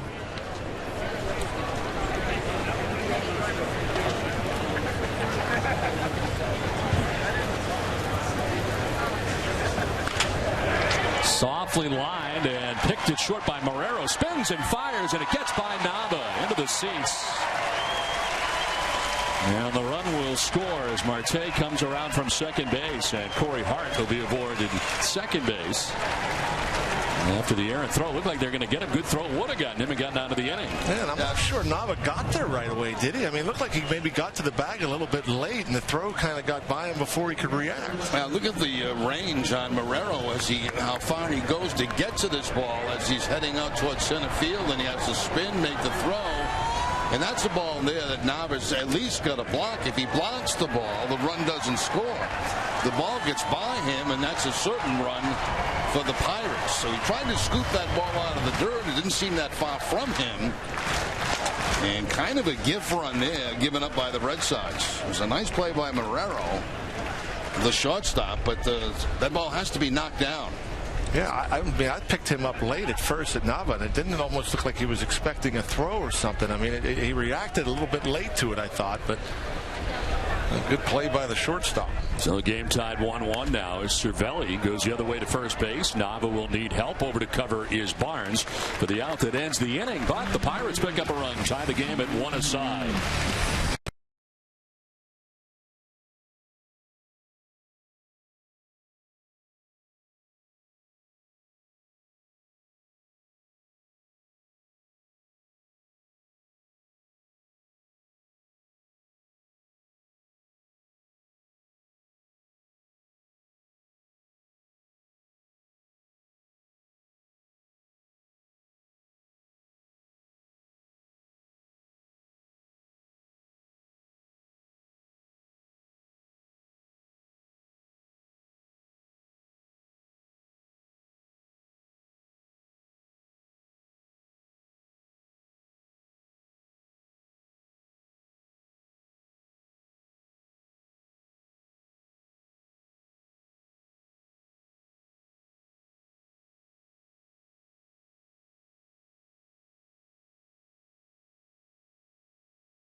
Seventh inning back in Bradenton, home of the Pirates, with the Red Sox and Pirates tied 1-1 as we head to the seventh inning. Some defensive changes. Jeff Decker into the game now for the Pirates out in center. Starling Marte's afternoon is over. Sebastian Valle does the catching for Francisco Cervelli. And the new pitcher for the Pirates is Tony Watson into the game. Tony Watson, one of the better lefties. I don't know how much you guys have heard of Tony Watson over in the American League. This guy's good. Picked up 10 wins out of relief. The ERA just 163. Pounds the strike zone. Velocity. He gets the strikeout. Also throws a slider and a change. You know, when he first came up, it was mostly all fastballs, and guys couldn't hit it. And now he's gotten more comfortable throwing the breaking ball and a changeup. We'll talk about his wins out of the pen. 10-2 in 78 appearances. Quentin Berry trying to get on, hit the third baseman. Now Nunez's throw is not going to be in time. So an infield hit for Quentin Berry. We know about his speed. You got to give credit to Nunez on that, because that ball was changing directions on him all kind of ways. It was off the glove of Rodriguez at third base, then it was spinning away from the shortstop, then back to him, and the quick release to first base made it a lot closer than I thought it was going to be. Yeah, anybody but the center fielder running, he's out. But yeah, Nunez, he has shown a good glove despite what we saw earlier in the ball game. A little bit of a poor decision, I guess, around the bag at second base. But yeah, Nunez, good strong arm, good range. Well, the Red Sox have good speed at first base as Berry gets on to begin the inning. Now Daniel Nava first to check on Berry, back to the bag. And send it down to Robbie Inskowski. Yeah, I got a former Red Sox, Mark Melancon, former Astro and Yankee as well. Mark, Boston fans, they saw you before. You didn't have the best season of your career. How has everything turned around for you since you put on a Pirates uniform? Well, it started to turn around in Boston. The second half of Boston was good, and I continued to go from there. Obviously, getting traded over here was great, and I enjoyed it in Boston. I really did, and it was short, but obviously I've had a great time here. How about when you look at last season, coming into this season? Obviously, the Pirates make the playoffs in 2 consecutive years. What do you think? What do you make of the bullpen and what it looks like going into 2015? I don't know if it didn't seem like it could get better, but the talent they brought in is pretty darn good. So it's going to be fun. I'm excited. It's a new year, and these guys look great. How about Tony Watson, who is entering or is in the ball game right now for the Buccos? What is that back end going to look like with Tony first and you? And what kind of diversity does that give when Watson can step in when you need a day to rest? Yeah, it was similar to last year. It was Tony's been great as long as I've been here, so nothing different really. How about overall, Francisco Cervelli, Chris Stewart? What's your confidence in those guys behind the plate? Great.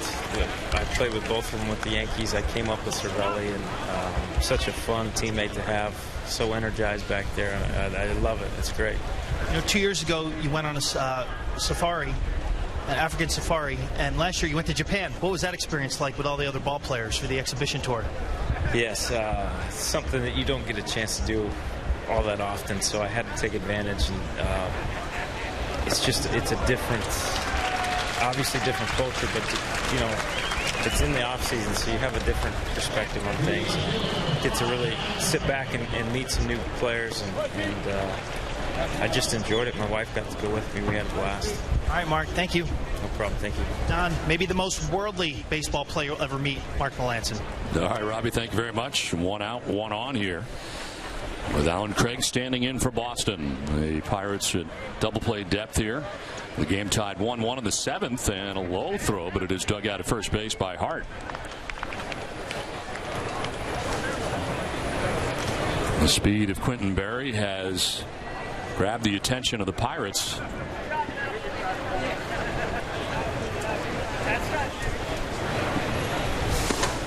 As Craig takes strike one. Tony Watson, one of those lefties that come into a game setup man. Doesn't matter righty or lefty. I mean, he has done such a good job since he's been called up and put into the bullpen, and never really had to match him up left on left. That fastball is explosive. You don't see the great velocity. It's not like high 90s, but it just gets on the hitter. You saw with Nava there, some late swings at the 93, 94 mile per hour fastball. That's so important too for bullpen guys, especially left-handers. You can get both left-handers and right-handers out. Makes it a little bit easier for the manager as you get toward the end of the game. Out ahead of this is Craig, and fouling it back into the seats. It looked like a change up from Watson. Craig a bit out in front. And yeah, Clinton Hurdle has a ton of confidence in Watson, and if Melancon does need a rest, and Clinton Hurdle does, he's pretty careful with his guys in the bullpen. Rarely will you see them pitch 3 straight games, and so if Melancon picks up a couple saves, and he's very confident in taking Tony Watson and put him in that closer's role, and Watson's so cool and calm, and the demeanor never changes. Didn't affect him at all last year when he was in those situations. Watson, an all-star last year. Liriano, Guerra, Melancon, and now Watson in the game for Pittsburgh today.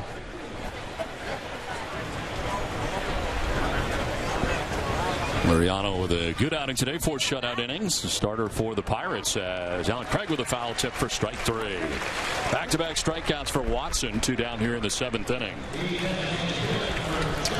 Goes upstairs, and again, that 94 plays much firmer, and the very late swing. Tony Watson. A luxury for Clint Hurdle. Back into that bullpen, certainly strong enough. You bring a guy in like Antonio Bastardo, who is closed and is pitched late. He's kind of going to be pushed down, I'm guessing, the 7th inning. I'm not sure if that role has been solidified, but 3 pretty good arms. They're at the back end. And Clint Hurdle has some weapons, and some other guys down there that have good stuff, good velocity. One of the few jobs that are up in the air, a bullpen job. Snap throw to first, and Berry kind of late to react, but he does get back to the bag. And that step-off move by Watson that time, and Berry was kind of frozen out there. And a throw to the other side of the bag may have had him at first base.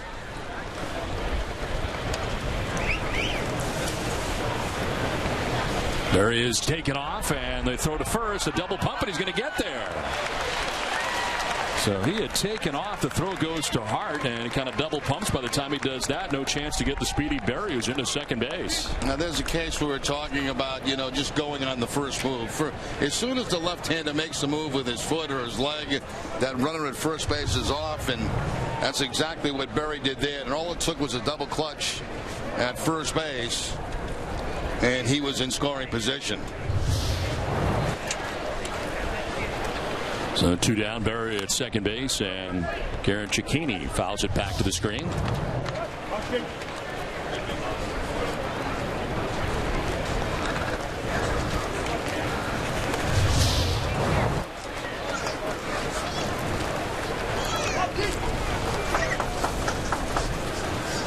One game here in the top of the 7th inning with Quentin Berry's lead at second base. Sliced foul off to the left out of play, and it's 1-2.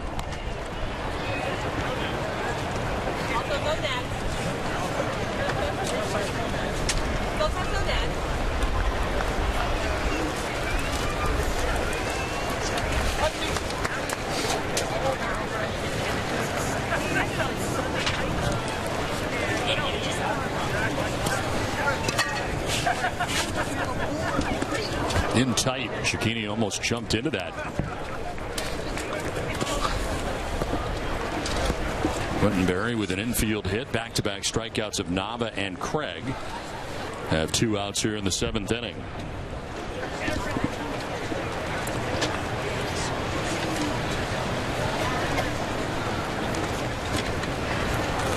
And a swing and a miss. Watson ends up striking out the side. Red Sox lead Berry at second base. 7th inning stretch. Game tied 1-1 from Bradenton, Florida.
Last half of the 7th inning with the game tied 1-1. Some happy birthdays. Mark Porter's birthday today. Happy birthday. And Billy Titus's birthday today as well. Happy birthday, Tito. From McKechnie Field in Bradenton, Florida. As the Red Sox and Pittsburgh Pirates playing here into the bottom of the 7th inning. Sean Rodriguez leading it off here for the Pirates.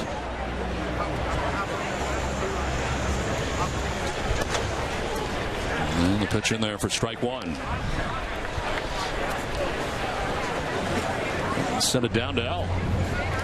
Here with Alan. Craig, Alan, I know that you had to contend with some injuries last year. How are you feeling so far this spring? I feel great. I came into camp feeling really healthy and strong, and I worked hard this offseason to get myself in a good spot to succeed. So I feel good, and having a good camp, and just got to keep it going.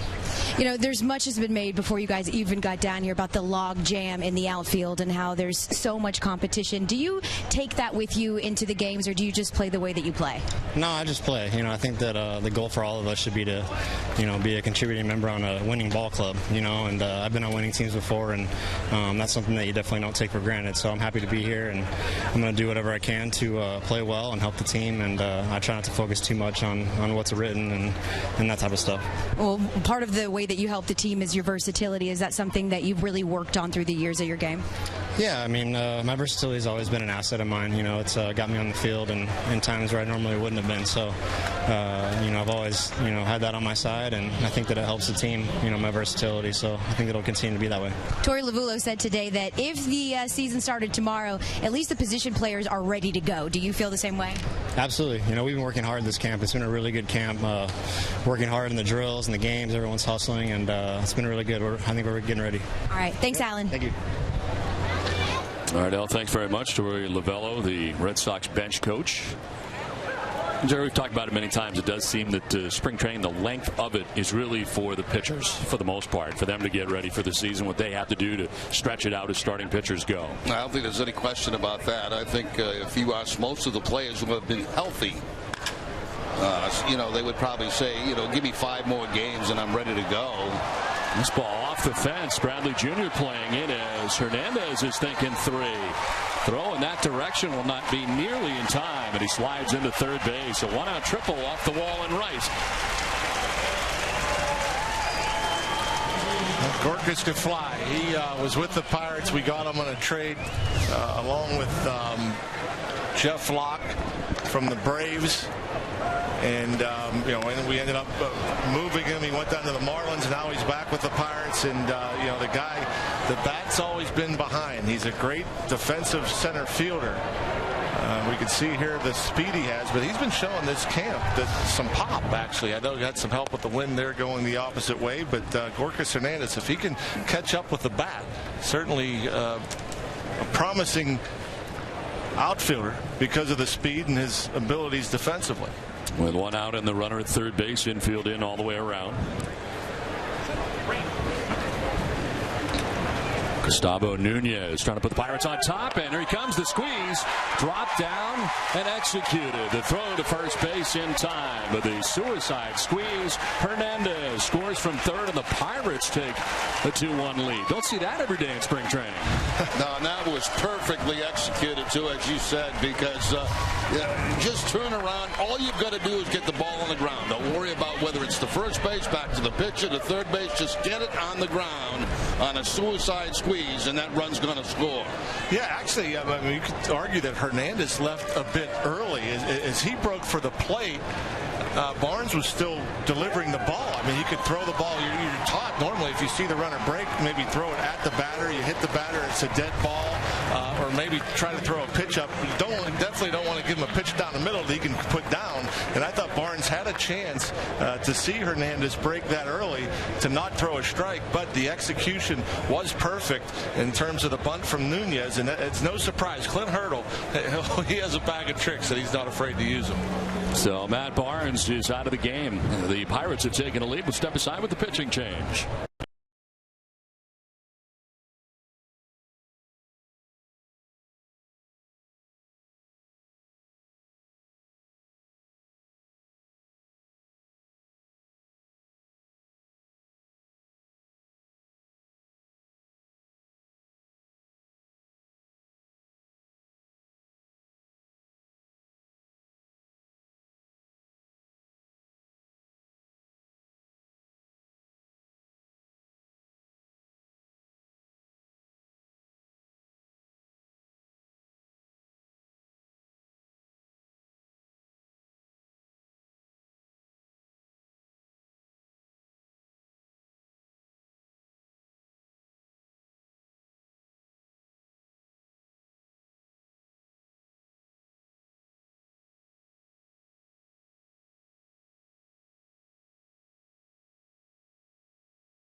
Pirates have the lead as with 2 outs in the inning.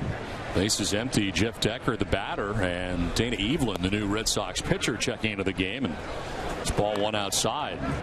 Evelyn, the veteran's been in the big league since 2005. Look at his numbers last year, spending the year with the New York Mets. Well, grab the inside corner for a strike.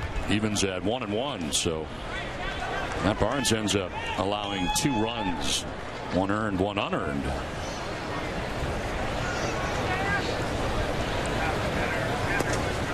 There's strike 2. Evelyn actually was with the Pirates briefly 2010. Appeared in 3 games with Pittsburgh. Otherwise stops in Milwaukee, Oakland, Toronto, the Dodgers, the Orioles, and last year the Mets. And a late swing for Decker. He strikes out to end the inning. The Pirates take the lead. Tim Everett will take you the rest of the way when we come back. It's 2-1 Pittsburgh.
Top of the 8th inning, the Pirates have squeezed their way to a 2-1 lead over the Red Sox. Thanks for Don's hard work today. Now he's going to wait for Jerry for a couple of innings. If it's up to him, he'll be off now, and I'll be taking the team butts back. Yeah, it's Jerry Rummy, John Wayner, Tim Everett back here at McKechnie Field. 93 years old, this ballpark, but it's been refurbished a few times. And getting set to see a new Pirates pitcher now, guy that they have high hopes for. They brought him over from the Philadelphia Phillies, Rock Antonio Bastardo, and right now figures to be one of those keys in the back end of the Pirates bullpen.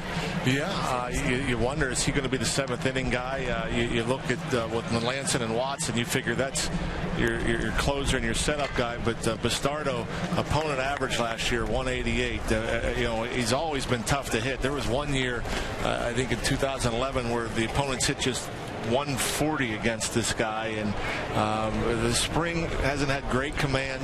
He has struggled some, but certainly a lefty that is used to pitching late in ball games. Has closed at times, has been a setup man. He can get righties out as well as lefties. Just trying to straighten some things out here this spring training, and has a couple weeks left to do so. Jamel Weeks will be the first batter to face Antonio Bastardo. That's a strike in there. Another reliever is standing by with our own Robbie Innsmikowski. Yeah, that's the all-star reliever. Tony Watts is standing by with us. Antonio Bastardo comes into the game. What can fans look forward to in watching him pitch on the North Shore? He's got a lot of experience. Really going to help our club out, I think. He's played at some really good winning ball clubs in Philadelphia. He's already brought that experience to us, seeing things in the bullpen, little things in our mechanics that we do. So, it's just nice to have his presence around. Well, I'm not going to ask that again because he just gave up a triple, so we're going to move on to the next subject. You have an all-star appearance for you last year, Tony, and all-world numbers that you put up. How do you build off of that, or maybe what do you do to kind of keep operating at that pace? Just try to refine and, don't really go back and try to fix anything. Just go out and refine and, just take that confidence into this year. Had a good off season. worked hard, try to get back to that level or try to push through it and just help this team win a World Series. How about when you look at the makeup of this bullpen? Bastardo, Radames Lees, Caminero might be in there along with Holtzcomb, who was up in September last year. What do you make of the composition of your guys out there? Just a lot of depth, a lot of good arms, some guys that know what they're doing out there with great stuff. It's just going to be next guy up. Everybody's going to go out there and try to do their job whenever that gate opens, whenever skipper calls on us. So we're really looking forward to it. We've got a great group of guys. Everybody's getting along together. Really finishing the spring strong and heading into the season. All right. Caminero, if anybody knows, he's a hard thrower. Bastardo, yourself, Melanson. Who throws the hardest out of this? And Lees, too, is a flamethrower. What do you make? Who throws the hardest? Caminero, no doubt. I haven't seen him on a stadium radar gun, but I've heard it's triple digits, so that's pretty impressive, so I'll give it to him. Life is different for you. Win Lou Watson, the newest addition with you and your wife, Cassie. Congratulations on that. How is life different? Oh, it's great. We're sleeping well. She slept really well last night, so that was good. Mom's doing great. So we're really excited. She's not a fan of the ballpark yet, so we got to change that around, but she'll get there. She'll be a big fan. Congratulations to you and Cassie and the rest of the Watson family. Thank you. Appreciate it. Guys. All right, thanks, Robbie. Another good outing for Tony Watson. 1 inning, 1 hit, 3 punch-outs. Matt Spring is at the plate facing Antonio Bastardo. Spring out of Columbus, Georgia, 30 years of age. Signed a couple of years ago with Boston as a minor league free agent. Ground rule double by Weeks. And he represents the tying run. Jerry, the Boston Red Sox, the teams that have gone to the World Series, just great pitching, great hitting, power hitting. Now, is it any different here with John Farrell in terms of how to play the game? Is there sacrifice bunts? Yeah, he will do a little bit more of that. Not much, but a little bit more of that than previous managers have done. He'll hit and run a little bit more. It's not just kind of you stay back and try to hit a 3-run home run type of offense. Now that could change a little bit this year because the offense has improved with guys like Hanley Ramirez and Pablo Sandoval. So it could be a little bit different approach than what we've seen in the past. But he's kind of an active guy as far as trying to making things happen on the base paths. Because I just sit here and I look at this situation, National League Baseball, and most of the teams are going to look to move this guy over from second to third. Right. I think of the old Boston teams, and they're not looking to get guys over. They're looking to hit the ball 500 feet. Exactly. But also in spring training, sometimes you might bypass that bunt, just try to get a guy in a bat. Sure. And that may be the case right here. 2-2 pitch coming to Matt Spring. Yeah, I know, at least in the Pirates sense, if you got guys that are, competing for a bench job or they have different roles, these are actually important at bats in the National League, to where the manager wants to see this guy get the guy over. Can he get a bunt down? Can he execute a hit and run? Can he hit a ground ball on the right side in this situation? And so, I'm sure it's a little bit different with different types of players, but in the National League, you see that quite often. Your bench guys need to get them over. 3-2 pitch. Runner takes off. Swing and a miss. And Spring is tagged out by Valle after Valle dropped it, but into third safely with 1 out is Weeks. So Weeks ended up getting himself over there.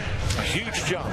You can see he got a number of pitches to see what kind of delivery Bastardo has, and fairly deliberate to the plate, and so he just wanted to make sure there was no inside move towards second base. He takes off, and there was nothing that Valle could do about it, so he just held on to the ball wisely.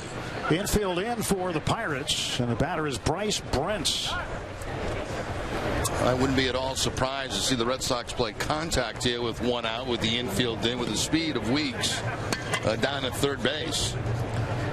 Brent's 9 appearances in the big leagues last year with Boston. Foul tips it into the glove of Valle. He's in for Jackie Bradley Jr. right now. Brent's from Knoxville, Tennessee. First plate appearance of the game. Weeks, a leadoff double. 1 out. 2-1 ball game. And the left-hander Antonio Bastardo with an 0-1 count on Brent's. 1-1. You see the infield in defense, and in spring training you'll see it more often early in a game just so a team can work on it, where you wouldn't see it in the regular season early in a game. Here, late in the game, you definitely see it in the regular season. I remember when I was playing second base, I hated the fact that we'd go into the season without ever hardly playing the infield during spring training. And you didn't do it till the final week when you played 9 innings. The Pirates infielders earlier today were working on a number of different defensive situations, how to defend double steals in different scenarios. And both of you guys played infield. So when you work on these things in spring training and then you don't work on them every day during the season, when the situation comes up, how does the recall get affected? How do you recall what you're supposed to do exactly? Well, you try the best to recall what you're supposed to do, and you've got to be ahead of the situation. I mean, obviously in game situations, certain situations, they're going to be calling you in. You know what the play is. It's just, I agree with you. You don't practice it much once the season starts. We see in spring training pitches all the time, covering first base. How often do you see it during the season, and how often do you see a bad play over there? Happens all the time. You do not get into these situations that often. Brent's down on strikes. That's a big strikeout there for Bastardo. He's punched out 2 in a row now with Weeks at third base. And he's got a second out. Good off-speed pitch there by Bastardo. And you won't see most of these situations that these teams work on all through spring training, whether it be bunt defense or double steal defense or whatever the case may be. But now that these guys are in the big leagues, pretty much across the board, industry-wide, the plays are pretty similar, if not the same. And so they're big leaguers. They should know how to defend such plays by the time they get to the big leagues. But that doesn't mean you don't need a refresher course. Right. And so that's what you're seeing, a refresher course. Now, the minor leaguers, they need to work at it a little bit more, especially at the lower levels. And so as they're promoted through the system and they get to the big league level, it's no different than what they did in rookie ball or double A or triple A. And so you just continue on. The signs are the same and everything else, and they should be executed effortlessly at this level. Devin Marrero with a 1-strike pitch, takes up high, 1 ball and 1 strike. It's like missing signs as a base runner. I mean, it really should never happen, because you should know what the situation is. Is it going to be a bunt situation? Is it going to be a hit and run possibility or a steal? And it's almost like you look for those signs. You know, and it really should not be missed as often as they are. And it's almost as if, like the coaches are coaching more now than ever. You're always, now there's more shifts and stuff like that, but, the players should have a pretty good idea. They shouldn't have to be told to come in and look for the bunt. They should know that stuff back in the lower minors, let alone at the big league level. But we see guys, it seem to be coached more often than they really should, because they don't anticipate as well at times.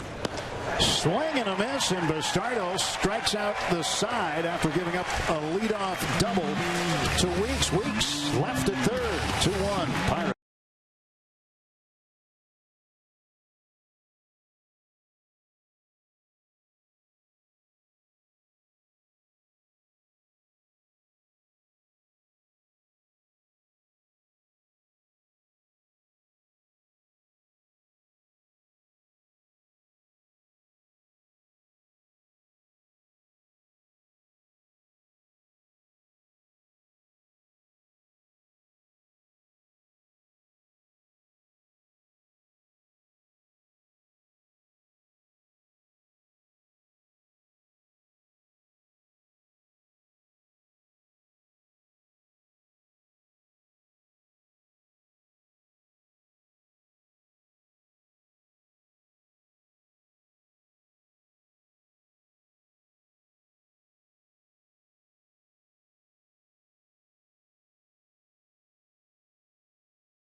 bottom of the 8th. I'm here with Jackie Bradley Jr.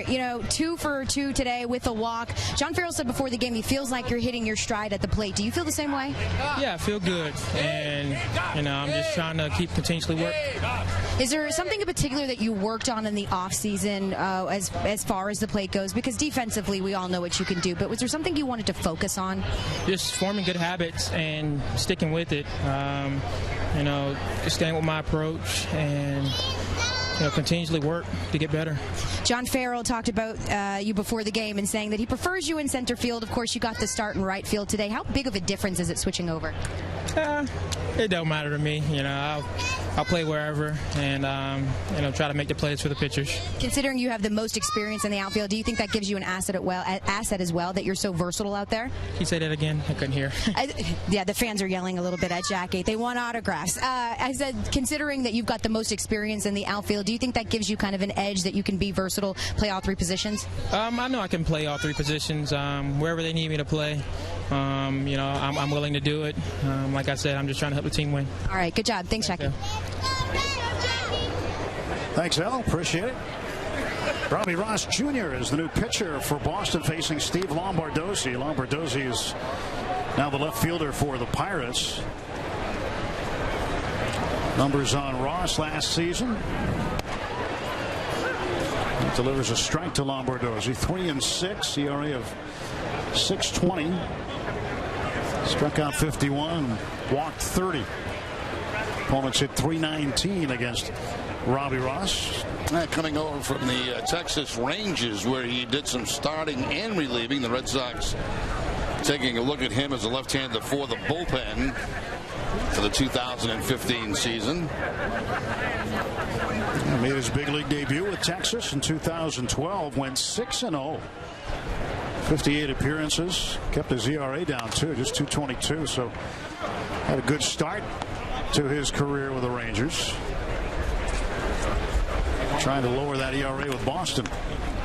And Lombardozzi, former Washington National, Baltimore Oriole, switch hitting utility player, pops this one up to the right side.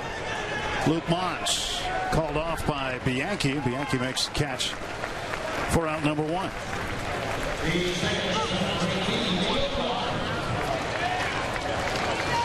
Lombardozzi has been doing a pretty good job here trying to find a way to make this ball club. He's played primarily every position in the field.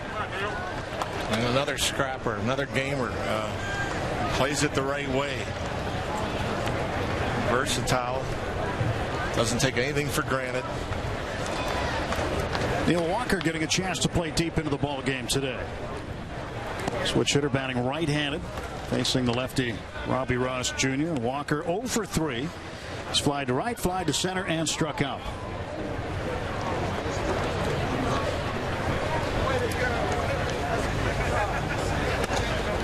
And as you get around a certain point in spring training, don't you let I know Jordy Mercer played deep into the game yesterday, the shortstop. You start letting guys go a little deeper. Yeah, you'll see here and there guys getting more at bats, staying in the game the whole time. It could also be, in Neil's case, another at bat against a left-handed reliever. Get more reps from the right side of the plate. I know for the most part, from what I've seen, Walker's been in there against every left-handed starter, and I'm sure that's by design. Where do the Pirates play tomorrow? Kissimmee. Play the Astros. So we probably won't be making that trip, right? No, it's just a short drive. Is it? Yeah. No. No. Good day to play 9 today. Oh, yeah. 2-2 pitch. And Walker taps this one just wide of third. And we'll obviously see more and more of guys going the distance as we enter the last week of spring training.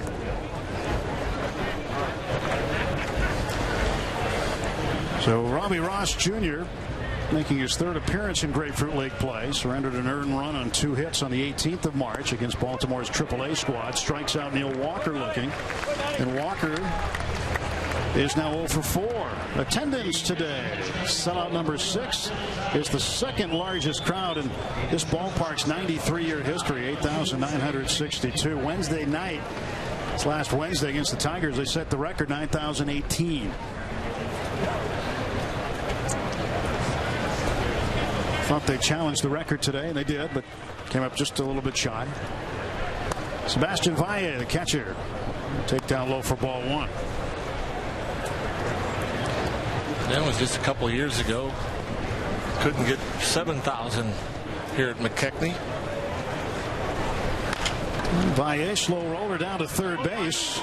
That is scooped up by Mike Miller. He throws across the infield to retire Valle, and it's a 1-2-3. Top of the 8th. Pirates with a 1-run lead. They're coming back.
This copyrighted telecast is presented by the authority of the Boston Red Sox and Pittsburgh Pirates and may not be reproduced or retransmitted in any form.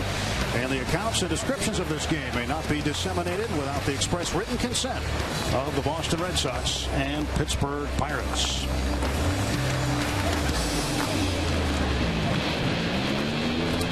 Early top of the 9th inning, 2-1. Stolmy Pimentel trying to finish this one up for the Pirates. Pimentel, right-hander from San Cristobal in the Dominican Republic, facing Jeff Bianchi. And the Red Sox second baseman takes a strike. Stolmy battled through some injuries last year. Just 20 appearances, a 5.23 ERA. 1 ball and 1 strike.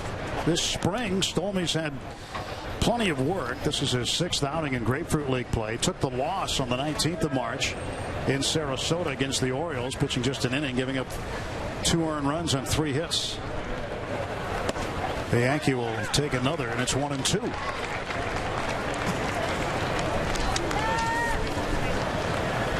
So the Pirates tomorrow off to Kissimmee, Florida, take on the Houston Astros. Oh, this ground ball breaks a bat, and the Red Sox are going to get the tying run aboard. It'll be a base hit. Gustavo Nunez couldn't play it. I can't do much about that. I mean, a broken bat, splinters all over the place in the infield, and the ball just finds a hole between third and short. Yeah, I think it's one of those when you're leading late in the ball game and you're guarding the line a little bit over there at third base. If you're playing straight up, you know, the third baseman may be able to get over there and make that play, but guarding the line, It's up to the shortstop, and even if Nunez is able to glove that, I don't think he can throw out Bianchi there. No, not from that position, no. So Bianchi back to the dugout, and there is Carlos Osuaye. Pinch running. Nobody out. Quentin Berry at the plate. Pimentel will throw to first base, and Osuaye gets back.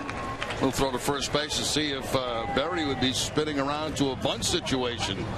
Don't usually play for the tie on the road, and especially in spring training. Yeah. But then again, is Berry the type of guy that will bunt in these situations? And does John Farrell want to see if Berry can put down a bunt? Well, Berry does put down a bunt, and this one is going to roll foul. Touched by Davidson Romero. That'll be a strike for Quentin Berry.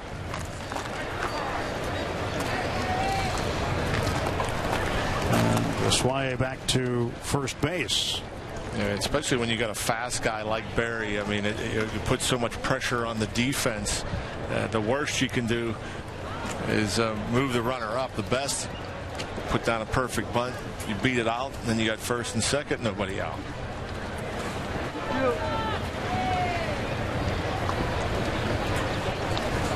0-1 count to Berry.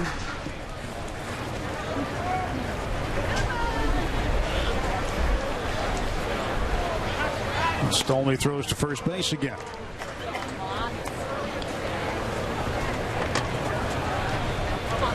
It's just funny in these spring training games. You get in the 8th and 9th inning, all the personnel changes, how the games change, how they can change. Pirates had a 5-run lead against the Tigers on Wednesday. Ended up winning 8-7 because of 4 runs in the 9th by the Tigers minor leaguers. Never going to see a closer in the game in the 9th inning until about the last week. You don't know who's out there trying to close the games. You don't know who's out there trying to get hits or make an impression. 1-1 the count to Quentin Berry.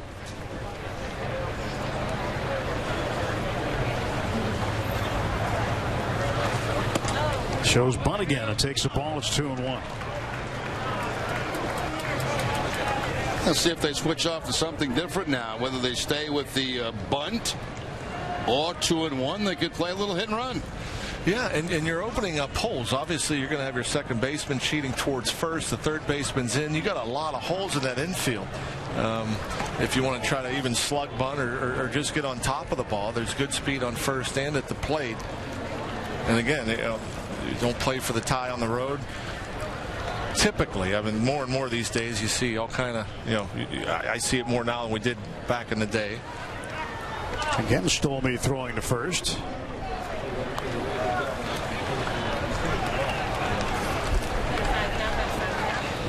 That's what, you think of these situations like the fundamental part of the game. There's times where the obvious bunt situations they don't bunt, and then there's times where you don't expect them to bunt and they do. Exactly. Hard to follow. Berry fouls it back. That evens the count. 2 balls and 2 strikes. Well, they took the bunt off. They did not have the hit and run on because the runner at first base was not going, and Quentin Berry was swinging away. And now you expect everybody to go back to their positions. You have a little more range. Now the third baseman can go back to his regular spot. Can play more of a double play depth up the middle. 2-2 to Berry. And a ground ball towards second. Flourmont will get the lead runner, and that's the one they'll take. The Berry fielder's choice. Osuaye forced out at second base, and there's one gone for the Red Sox in the top of the 9th inning.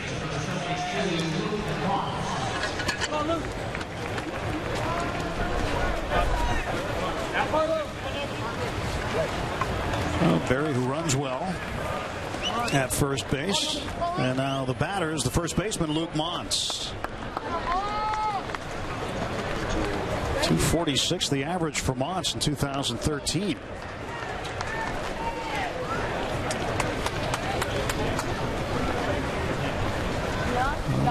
Pimentel getting ready to deliver to Montz.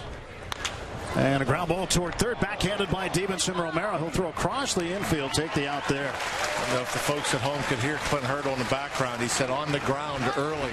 You know, he didn't want to play the cat and mouse game with the runner Barry at first. Didn't want to have him get an opportunity to steal second. You know, he wanted to see this ground ball early to get the double play.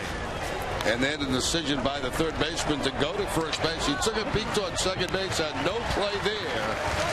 So the Red Sox able to get the tying run into scoring position with that ball that hugged the line down to third base.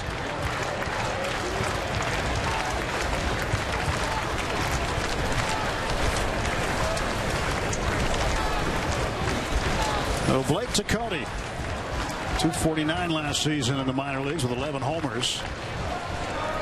Tecote playing left field. Red Sox down to their final out. 2-1 Pirates leading on this Saturday afternoon in Bradenton. Hope that we've been able to bring some Florida sunshine, a little bit of warmth to you where you're watching today. Won't be long before the weather will be just like this, right?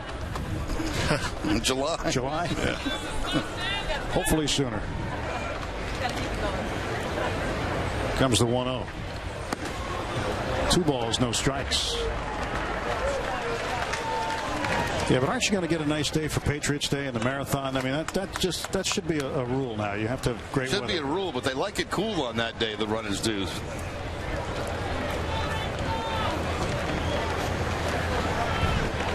Two and 0 to Tecote.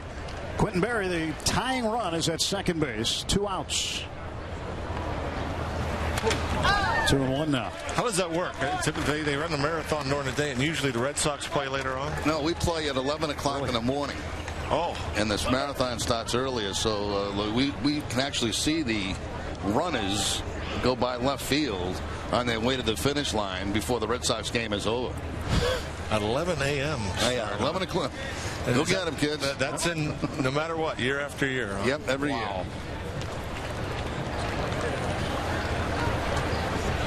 Pimentel's pitch is stroked to right field. This is going to tie the ball game. Lambeau cuts it off, and Blake Tecote scores Quentin Berry with a 2-out base hit. It's 2-2. Al, this inning was in danger for the Pirates when the leadoff man got on. And it came inside with a fastball. It looked pretty straight. Pretty good swing right there. He stays inside it. He got jammed on it a little bit, which keeps it fair. No hook to that ball whatsoever. And Lambeau does a nice job getting over there, holding him to a base hit, but damage done. Game tied. DH, Garen Cicchini at the plate. And he hits one up in the air to right field. Andrew Lambeau looking up into the sun. Wind is causing this ball to drift, and he makes the backpedaling catch. And we will have some more baseball for you from Bradenton. We head to the bottom of the ninth, all tied at 2.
Well, outfielder Blake Tecote's 2-out RBI single has tied this one, scoring Quentin Berry. And we head to the bottom of the 9th inning. 2 runs, 10 hits, and an error for Boston. 2 runs, 5 hits, and an error for the Pirates. Right-hander Dalier Hinojosa comes on to pitch. Last year in the minor leagues, 41 games, went 3-5 with an ERA of 3.79. 65 strikeouts and 61 2/3 innings pitched. So strong-armed right-hander Dalier Hinojosa will face big league veteran Corey Hart to start the bottom of the 9th. Hart going the route today, playing first base. He is 1 for 2, hit by a pitch, struck out, and had a base hit in the 6th inning. Hart homered in Sarasota a couple of days ago. Check swing, foul ball, strike 1. Yeah, that was a bomb, too. That was no cheap one. It cleared the stands out there in left center field up at Sarasota.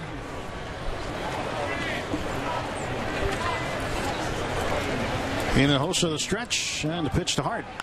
And Corey lifts this one down the right field line. This will be a long run for Tecote, who will not be able to get it. It's a foul ball. I tell you, that's the direction of hitting the baseball today, to the opposite field. The ball has really been taken off toward right field this afternoon. Get it up in the jet stream. The wind always a factor in spring training games. Nice effort right here as he just deflects off the edge of his glove as we kind of lose contact with him as he heads toward the Pirate clubhouse. I think I saw Robbie down there giving it an effort. Maybe. It would be the first time. That's not how I saw it. Well, we got to get him a helmet and a glove for this year. Safety glasses, too. 1-2 pitch. That's up high. 2-2. An L screen. A personalized L screen. That's a good idea. You can walk around the ballpark with that. It's the only way you're going to keep him safe. Yeah. Andrew Lambeau on deck for Pittsburgh. Hinojosa, 29 years of age, lives in Miami. He is originally from Cuba. And he stood up Corey Hart there and struck him out. Surprised him with a slider that time. They wanted it a little bit more outside. It stays out over the plate, but completely froze Hart.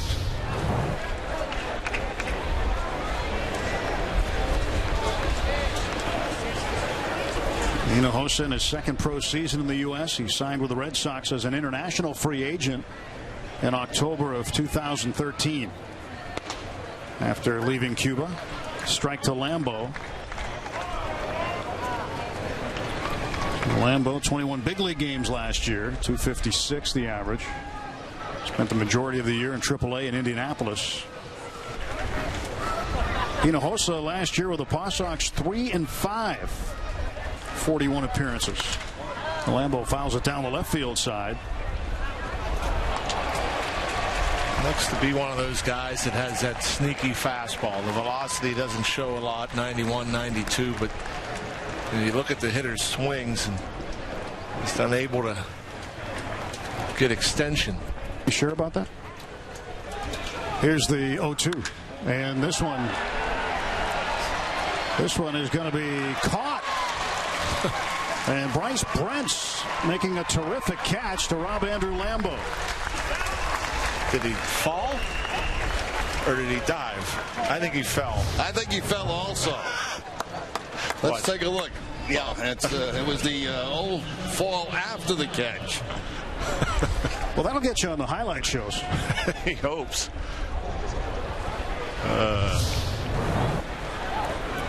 Look, that ball had a gap when it left the bat, but yeah, as much as the ball's help or the wind's helping the ball to right, it's knocking it down and left. 2 down, and Davidson Romero cuts and misses. Yeah, big cut. Romero thinking about walking it off with that big cut. Romero has had time at both corner infield positions, third and first. Out there is a third baseman today. And the 0-1 from Hinojosa. Nothing in 2. 2-2, bottom of the ninth. And nobody up in the Pirates bullpen. So if we have no further scoring, we may end in a tie. 0-2 pitch. One gets away. Well, I guess we're all going to find out together shortly. Unless Stomey comes out for a second inning. We had a situation on radio in Clearwater against the Phillies where the Phillies won in 8.5 innings. And the teams decided to play another half inning. Didn't tell anybody. And Romero, swing and a miss. He is down on strikes. 9 innings is complete. And looking at DJ Rayburn, the home plate umpire, he's getting the word, and that's going to be it. That is going to be it. This will end in a tie today. 2-2. So John Farrell will take his club back to Fort Myers, get ready to take on the Phillies tomorrow, and get your thoughts on the respective ball clubs, Jerry. We'll start with you and the Red Sox. Well, the Red Sox, again, it's going to depend on pitching. And today, Wade Miley pitched very, very well. And that's the kind of outings that we're going to have from our pitching staff. The way that he pitched today. Clearly the best outing that he's had for us so far this spring. And as you guys said, he can get on a pretty good run. And hopefully the Red Sox can do that. Yeah, well, nice seeing you again. Our annual visit. Always nice to get together with you guys. But I think the Pirates are pretty similar to you guys in terms of relying on strong pitching and offense, and wish you guys well. Hope everything goes well. Maybe one of these decades we'll see at Fenway. We never get there. For Jerry Remy, Don Orsillo, John Wayner, I'm Tim Neverett from Bradenton, Florida. We appreciate you watching Grapefruit League action with us on both NESN and Root Sports Pittsburgh. The final score, the Red Sox 2 and the Pirates 2. We hope you have a great rest of your evening, and thanks for watching.